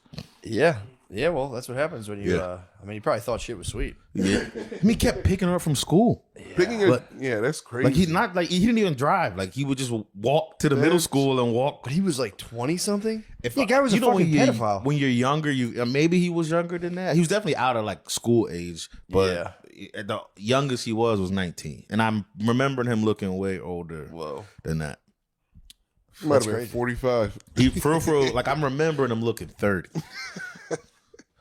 But Dominicans are kind of like, sorry, any Dominicans listening, but like the most pedophile shit I've heard in person is Dominicans. I remember being in high school and I was like it was like 16. This is so funny to preface that. I'd be like, sorry, Dominicans, but you guys are gigantic pedophiles. So they're, I mean, dude, yeah, I mean, it kind of checks out, bro. If you were like a 40-year-old Dominican man, you put on one of those bowler hats, I could see it. You just started going, my caramba. My caramba. You have like 4 mojitos. You just see the grade school let out. You go, Dios mío. Dios mío. Just the music doesn't help either. If you're all day long, bop, bop, bop, bop, bop. I would get horny in a car if I was listening to that all day. That music changes you psychologically. Yeah. Imagine listening to that all day long. If you ever worked on a construction site, you watch these all day long. It's just like, and you're like, this has to like change your brain. Like, what even mindset does that put you in? Yeah, right. If you're working all day long and it's like, it's insane. It's like circus music. It's like move fast music. It's just move fast. But it is nice. What I do like about specifically Mexican guys is how they'll just go, I didn't know. They just love to scream. The grito. They had the grito. Kind of nice. The grito's nice. Yeah. We introduced the grito into our lives this year. Yeah, we had. Did you really? Yeah. Yeah, that shit's just a nice power scream amongst just like 150 beats per minute trumpet music. It's nice, dude. And it's funny because you have just done like 3 days worth of work by lunchtime. So yeah, maybe that music is what we need as a country. Just that classic beat that Just nonstop all day long. One song for 8 hours. I'm telling you, I think it puts you in a whole different mindset. That's what a pedophile mindset. No, you're talking Dominican. I'm talking about hardworking Mexicans. Yeah. I'm Still still about hardworking Mexicans. Dominicans I don't know much about. I gotta tell you what this one Dominican boy said when we were like in 11th grade, because there was a middle school near us, and so we was, they would walk past and we're like getting out early, whatever. And he was like pointing at one of the girls, and I was like, man, she's too young. And he went, man, after 12, it's lunch. And I was like, hey, crazy. Yeah. It's crazy. How old was this guy? We were in 10th or 11th grade, so 16, 17. Yeah, I don't think a lot of those countries really do have age of consent. I think they kind of eye it up. Yeah. Like we have like laws and metrics. I think they kind of They just go boobs, no boobs. You kind of eye it up. You go, I'm going to put this one on the eyeball and you see. I couldn't imagine being in Brazil and eyeballing it up. They don't have laws like that there. Yeah, no, dude. I remember. So I actually went to the Dominican Republic years ago on like a little vacation, and we went to an all-inclusive resort. And I remember this was like a long time ago. I was younger, but I remember they like made the staff like dance for us. Yeah, like you get there and they're like, "Come out." It's like a welcome night thing, and I remember being like. Some of the staffs like they weren't like children, but I remember they were like young enough to where I was in like my mid-20s, just thinking like. It's kind of weird. They're dancing very sexually. Yeah. Just like standing in front of us and just like gyrating their bodies. And we just all get to sit there and be like, great. I remember just feeling a little weird about it, being this kind of feels. Brazil is like one of the horniest places. This was Dominican Republic. Oh. But Brazil. Number 2. Yeah. Brazil's such a it's the horniest country. Yeah. It just, if you go there, you'll become horny as hell too. It's like there's nothing anyone can do about it. It's in the air. Yeah. A land full of beautiful women. That's all I'll say about that. They all do plastic surgery. Hmm? They all do plastic surgery out there. A lot of although they have like one guy in Brazil. Who's just getting all the money? Just a No, they're just billionaire. the guys look exactly. The women are just like it's Oh, like you mean every an array Brazilian dude? of just like every type of woman you can imagine. There's just one guy. Yeah. It's Cristiano Ronaldo face. Kind of. It's either that or black as hell. Like Yes. He got two guys. Yeah, they have like dusty parking lot soccer guys. Yeah. And they have The most handsome fucking male models. Well, hell, that's hilarious. What's up?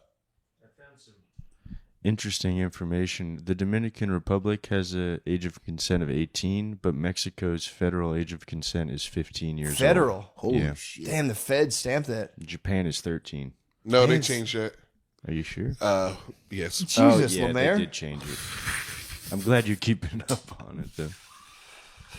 What the hell, dude? Do you have to reschedule your trip? You get an anime guy pass on that. Yeah, I'm fighting for these rights of these kids, dude. So I should. you're know that. watchdogging. I'm watchdogging, dude. I get What you. did they change it to? If you're already at 13, 16, did they go to 18 or 16? Because that's kind of probably 18. You just go 14. 16. they went to 16. 14 would Yeah. be so funny. You go up 1 year. 13 and a half. Oh, hold on. Hold on, Japan was how long was Japan 13 for? I'm basically forever. Long Really. time. They used to have on Google. You'd ask what's the age of consent in Japan, and then Dennis's face from Always Sunny coming like. Just side eye. Yeah, they changed it 2 years ago. That's crazy. To From 16. 13? Yeah, from 13 to 16. I mean, that was like a multi-generational plan. They're like, look, we'll go 13 now. That way, when they put the wrenches on us, like, all right, we'll go to 16. We'll go up. 16. That's crazy. That's fucked up. So it's like literally a college or a high school teacher could just have sex with a high school student. If it was good enough. That makes sense now, though, that's a thing. Because, I be playing them Japanese RPGs in Persona, and they always have, like, this game I play, there's always, like, a way you can fuck your teacher in it, but you play, like, it's like a fantasy game. I don't know. Well, You play a high school guy. it is really weird because, like, I mean, being a pedophile is up there with somewhat like one of the worst crimes in the world. Yeah. And if you go to another country, you go from being the worst guy in the world to just a totally law-abiding To citizen. just a normal dude. You know what I mean? It's Just the go weirdest. be It's could go be probably a the weirdest pedophile. law. You could be a pedophile publicly and then go get a coffee, like Yeah. on the same block. Yeah. Just- It's What's up, very- Al? It's such a bizarre thing. you can kiss your kid. Because like on murder the is floor. murder. Like you murder Yeah, somebody, yeah. it's across the board. Everyone's like, yeah, that wasn't really called for. But yeah, in America, you can be next to be. I mean, I think you're more respected as a murderer than a pedophile, depending on who you murder. I mean, even in jail, you'll get way better treatment as a murderer than Yeah, as a even fucking. in society, I like. Yeah. He'll get murdered as a pedophile in Yeah, jail. you'll Yeah. get murdered and raped until yeah. I just been having dreams where I just like wake up and I'm like, did I kill somebody? Like, I don't know why. Why is you're driving drunk all the time? No. You've actually killed people. No. I just keep waking up in a panic. Like, I think I just had a dream about hiding a body. Really? Yeah, I don't know You have why. the itch. I don't have the itch. Do you feel murderous? No. No, not today. No. Like what's the feeling? I you're don't having? know. It's just like the scariest feeling in the world because I'm like, I'm going to get caught. That's what I keep thinking when I wake up. You definitely get caught. Yeah, like I'm going to get You would caught. 100% get I caught. love to that it's get not. caught. I feel bad. I murdered a person. It's Yeah. like they're gonna be on my ass. Yeah, it's like I'm going to jail. Do you know who you murdered in the? No. It's like different people. Has it ever been me? No. You promise? Yeah. Okay. Just Creek in the Cave comedians. You want to fucking bump me, you piece of shit? That'd be sick to do one of those like comedian movies. At the end, someone gets bumped and they just shoot them in the green room. Put her up, put her there. Yeah, Dave Chappelle comes in and bumps you, and you're like, that was my final straw. My last. That was That's it. He's going to go up there for 3 hours.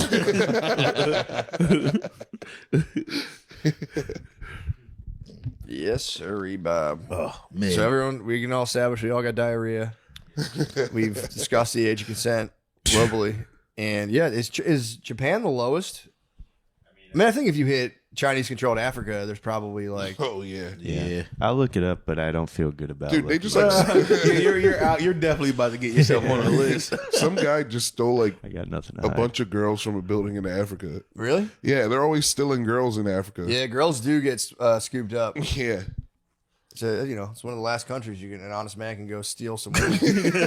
Just steal some ladies. Didn't Michelle Obama freak out about those girls who got Yeah. taken from the school? They never brought them back. No, I don't. And then I think, didn't like a bunch of boys at that school get like brutally murdered and nobody even said anything about it? Oh shit, did they? I'm almost positive that happened. So this is like It's like, one bring school. back our girls, yeah, because it's like I think it was a upper class school that like parents were kind of rich, so people would be like, oh, perfect, let's go kidnap an entire class. We Yeah. paid. And I think they like took the girls as ransom and just like murdered all the boys. That's crazy. Yeah. Africa is looking tough. Nigeria is 11 years old. 11? Oh, shit. I mean, why haven't at all? Yeah. Are you 11? serious? That's what Google says. I don't know. Nigeria's 11. Shit.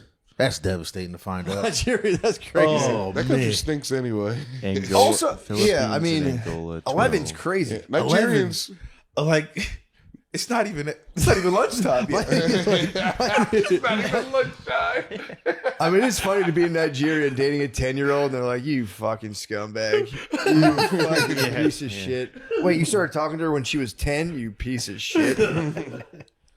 That's It's disturbing. Nigeria is a bad country. Is it? I always Yeah. thought it was like one of the better No, African countries. they lie about how much money they make. A couple years ago, they got in trouble for like bouncing checks as a country. Well, apparently Nigeria puts out a ton of mathletes, though. A lot of mathematicians come out of Nigeria. For some reason, Nigerians crush math. So, Yeah, because they're figuring out the age of consent.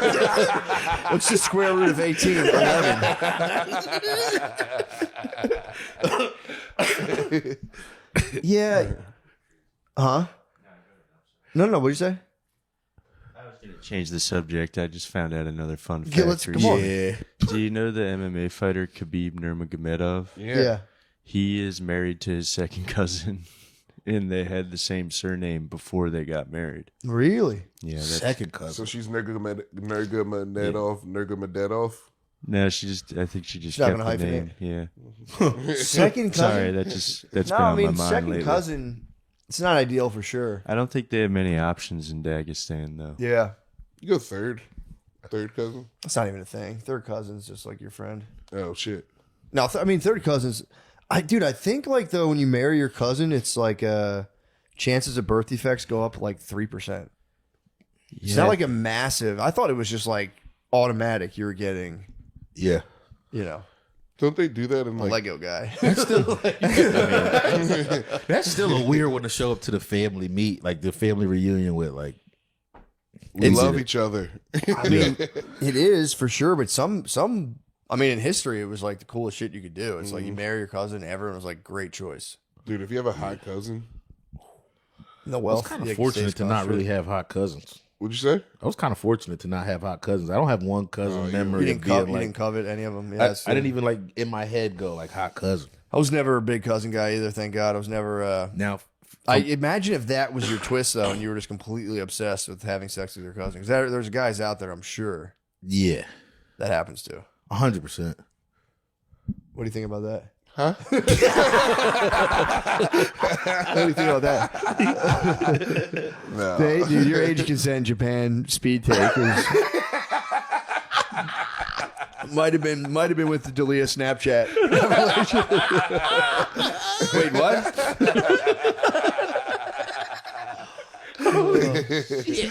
That was a tough one. Dude, RIP to everyone who's gotten absolutely munched by the internet. It just happens. Everybody gets destroyed. And I know it's coming for me one day. I'm worried about it. Get destroyed by the internet Wait, one how day. so? What do you mean? I don't know. I just like everyone just gets destroyed. I don't think anyone ever sees it coming. They're always going, nothing's ever been better. And then the internet goes, yeah, it turns out everyone fucking hates you. Fuck. Shit. I mean, it's literally like a soldier's death. I'm like, it's coming for me one way or the other. I don't know how. Yeah, dude. Well, in the words of Harvey Dent, you either die a hero or live long enough to see yourself become the villain. True. That's why you don't stop drinking. I'm gonna at least see myself become a villain. Yeah, just the Getting more mass. spots than me. I mean, that's something you didn't predict in high school to have to ever contend with like a digitized public shaming. Yeah. So I don't know. Maybe, hopefully, now that I'm a man, I'll just go, what the hell are they saying on the internet? Bull crap. Turn it off. Shut it off. Unplug it. God damn it! I'm going for my walk. Shit. I think whatever happens to me, I'm just gonna lean into it. If it happens, just like I don't know. You have to. Like, there's no the guys that fight. It's literally a Chinese finger trap. Yeah. Guys that go, no, you guys suck. It's like you've just sealed your doom. You have to go, I am a lowly, disgusting worm. Yeah, I have watched every single cum walk video. So what? I do know them all by name. It seems accepting your shame takes the fun out of it for the internet. Yeah. It depends what you did. Dude, Glenn Greenwald got crushed. Did you see his video? No, what he do? Did you see that thing? It was, and again, I guess I'm going to toss the stamp the alleged on here, but I think it was just like kink shit where like he's gay and he had like his, I guess a lover of his released a video where he was just being like a little piggy, like a hungry little piggy. Yeah. It was like a humiliation video, but I think he was just like, whatever. Oh, he was being the humiliated one? He was being humiliated, but it was out of kink for like, you know, he was kind of, again, I don't know the exact details. Yeah, I'm not Sean, if you could just maybe pull up after you're done. But that came out, and also RFK. Did you see his sexts? No. There's an RFK sex tape? No. Did you see it? No, his sexts. He like did like text allegedly again. Man, that could Text be messages. anybody. His shit blew over, but dude, his texts are like they're so horny that by like halfway through the text, you're like, I'm on his side still. You're like, you can't. This is to Cheryl? Is this Cheryl? Unfortunately, he's a bit of a bad boy, but Oh, not Cheryl. maybe it was to Cheryl. I don't know. Yeah. But I don't. That's not how they framed it. Okay. But you know what? Look, man. Nah. Guy's trying to get blue food dye out of the goddamn Lucky Charms, man. Leave him alone. Yeah, I'm not He wants to kink- send horny texts to whoever. It's none of my fucking business. The only kink thing that I don't shame it, but I don't get it is, I mean, I guess is like people watching their ladies get plowed. I Cucked. think that, the cuck shit is, but there's a thing I learned about very recently. I was just telling Lemaire about it. There's the revert. There's like cuckette. I forget what the Cuck Cuck queen, yeah. Cuck queen. I had to speed with you on that as well. Cuck queen might be the best thing that's ever existed. I think Cuck Queen's propaganda. Like, show me one Cuck Queen. Dude.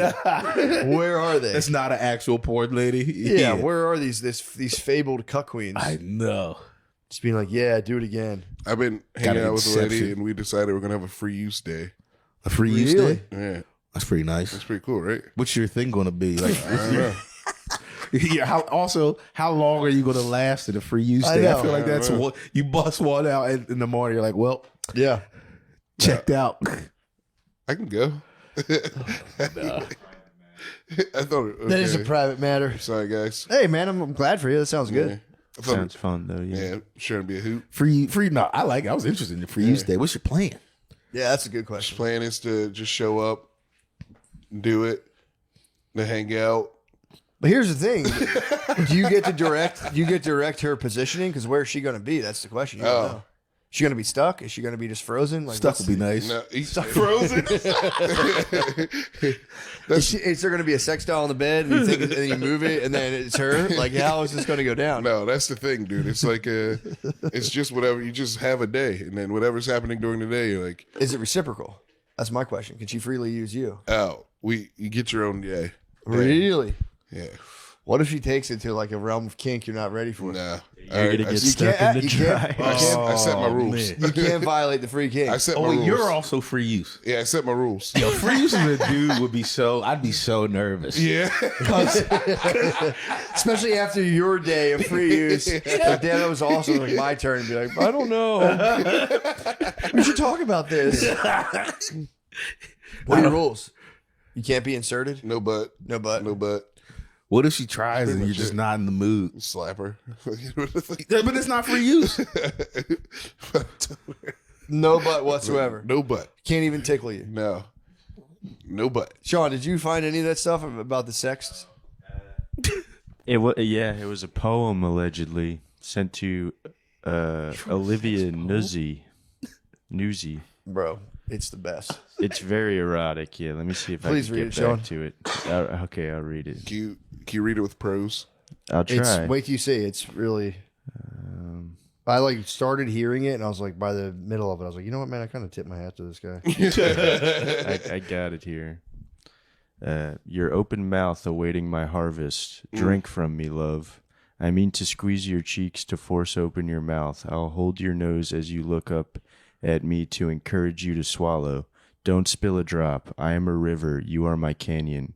I mean to flow through you. I mean to subdue and tame you, my love. My love. I'm about to copy and paste that. Send that to Yo, my girl. did RFK write the letter for the guy, the Kirk guy? What guy? My love. I'm not sure. I don't know what what that you is. mean. I don't know what you mean. It's okay. Oh, that's what it is. Glenn Greenwald got set up. He said it was a political takedown where he was with. This is all from Google. Reportedly depict Greenwald in intimate acts with another adult male in Brazil, which we were just talking about, whom he reportedly, this is what they're saying, paid for the encounter. And it's pretty much, it's just him being like kind of like thoroughly domed and humiliated. By a But they like released his tape without his consent. They like, it's pretty rude. And then they're like, what do you say about that? And he was like, I don't regret any of that. But that was kind of fucked a up. beast. It's a beast move to go to get be a shame lord, to be like, yeah, dude, I'm a total pig. And I did some fucking really. It's you watch it, you're like, yeah, damn. But he just came out. His political enemies tried to take him down with it, and he was like, I don't care. That makes me respect him. Kind of a beast. Yeah. It's kind of a beast. Yeah. Like, look at this weird shit. He's like, yeah, it was fucking really weird. I did that, and your little plan didn't work on me. I'd do it again. I'm going to do it again. Wasn't there some politician that got like exposed like that for doing like public shit with his lady? Not the lady who was giving hand jobs in the movie theater. Not her. This was like this is like a home video that got Really? exposed. Yeah, I forget who was telling me about it, but Was it I remember just hearing that. Was there like, any scandal attached to it, or was it like? I think same shit like takedown type shit. Yeah. I don't remember his name or anything. So funny, dude. All you need is a video of a politician having sex, and you destroy their entire career. the thing we all. Yeah, they're clearly having sex. yeah. Like weird psycho sex, too. Yeah, you want to be a politician. Like you're Yeah. going nuts in the bedroom. Dude, I bet AOC does the craziest shit. I hope so. You think Oh so? my god. Yeah, dude. but who's piping AOC? She's some white guy. Yeah, probably. Yeah. She's like the founder of some weird tech company. Yeah, true. Yeah, there's behind a lot of powerful women, there is surprisingly just kind of a drab white guy. Kind of slide into that role really nicely. Isn't Kamala Doug? Yeah, Doug. Doug. Doug, who's Doug? That's Kamala's husband. Kamala's husband? Yeah, that's how he like talks about it. I think he could call himself like I'm Doug, Kamala's husband. Doug? Doug. Fucking nerd. Dang, that stinks. I think I got like Poor Doug. political email once that when Kamala. that was like this was before she was even run. I think she might have been running with Biden, and I got like a political email that was like, "This is Doug," and then in parentheses, Kamala's husband is how it started, and that's how I know his name. Like that email. The fuck does Doug do? Why would he allow himself to be framed in an email like Well, that? he's the owner of the Dimsdale Dimmadome. Cuck. Dimsdale. Where's that from? Fairly Odd Parents. Doug Dimmadome, owner of the Dimsdale Dimmadome. Let me see. He was the first Jewish spouse of a U.S. vice president. Oh, that's what he did? Doug. He was, Dude, yeah. is that really a fucking He thing was the you would first say? Jewish second. Oh, damn. He's from Old Bridge, New Jersey. Oh, hell What? yeah. I mean, or it's kind of a bad look. Mossad. Dude, he kind of looks like Waltz a little bit. Thank you. He's in... Christoph? No, Doug. Oh. Doug looks like a Waltz. lawyer. That's crazy. If I would, damn, I would have been nervous around having my baby around Waltz. Who's Waltz? Waltz was the guy she ran with. I was like, I love Tim shooting Waltz. guns. Tim Yeah. Waltz. Touchdown, Tim Waltz. Timmy. Oh, yeah. Yeah, dude. Doug, Damn, man, dude. She got a type. Doug Emhoff does Soul Cycle. At home in California, Emhoff had attended a Sunday morning Soul Cycle class in West Hollywood and left his cell phone in the car while going for coffee and a chat with friends in the park. Why are they framing this guy as the ultimate housewife? I mean, he kind of frames himself as the ultimate housewife. It could be kink. Kamala's husband. It could just be kink, dude. That whole campaign could have been kink for them.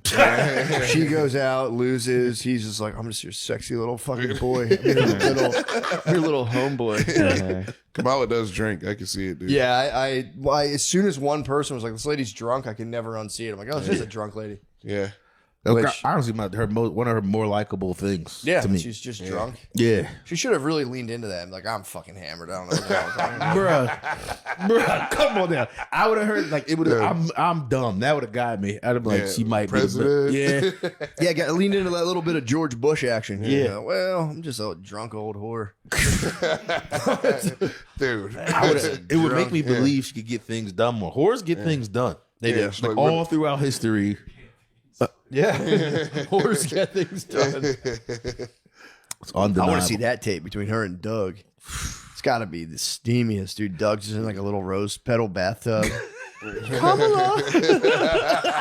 She's fucking wasted. She's like, "What's up, Doug? You fucking asshole. You fucking ruined everything. Fuck you. How was Soul Cycle, you fucking Kamala, hey, what do you drink?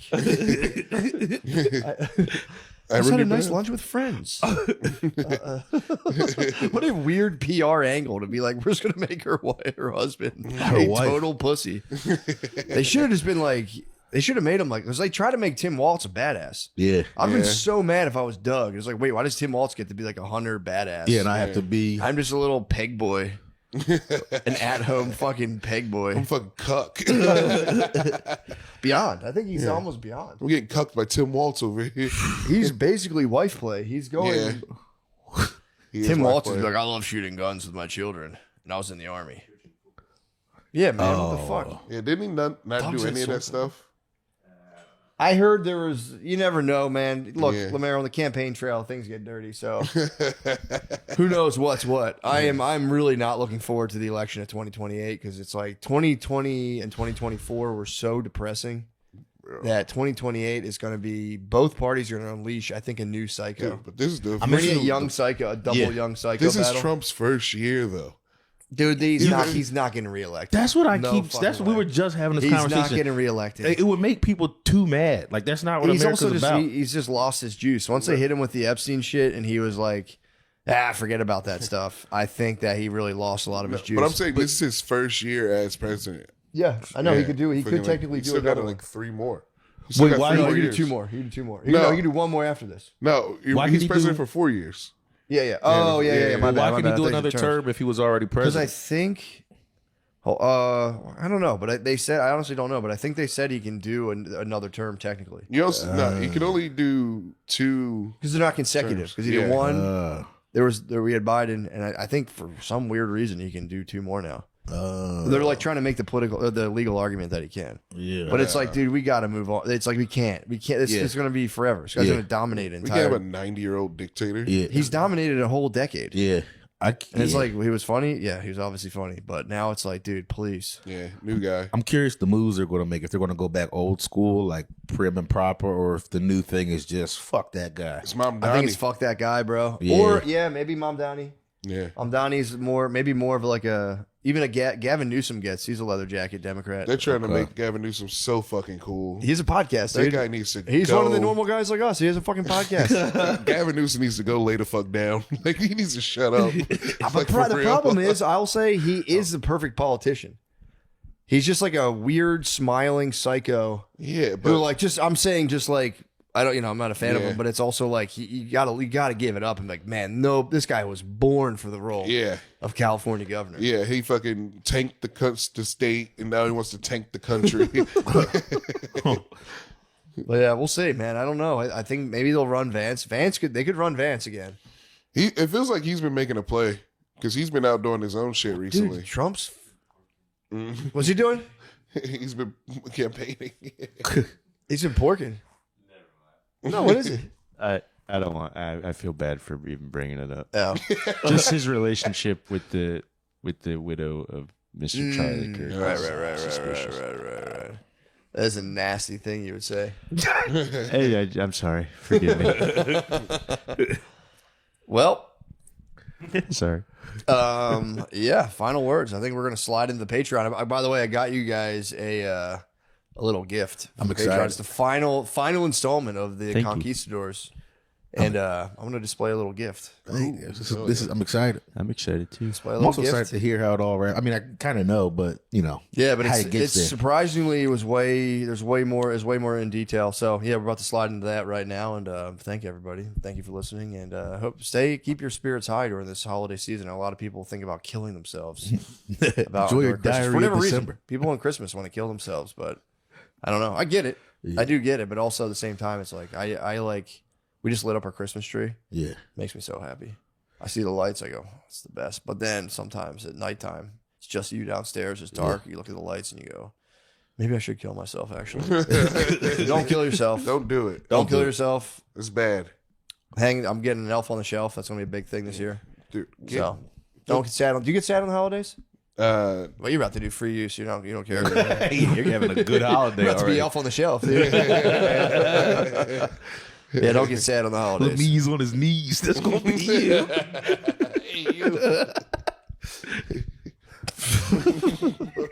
What's going to be your free use position? What are you going to do? I don't know, dude. Stuff? I haven't even. I gotta start taking notes. You would for real be stuck though. Go statue. You should do like the little boy in the lawn where I like would be a stuck, peeing yeah. Cupid. Yeah. Just see how much you can pee and just sit like a statue and just pee the whole time.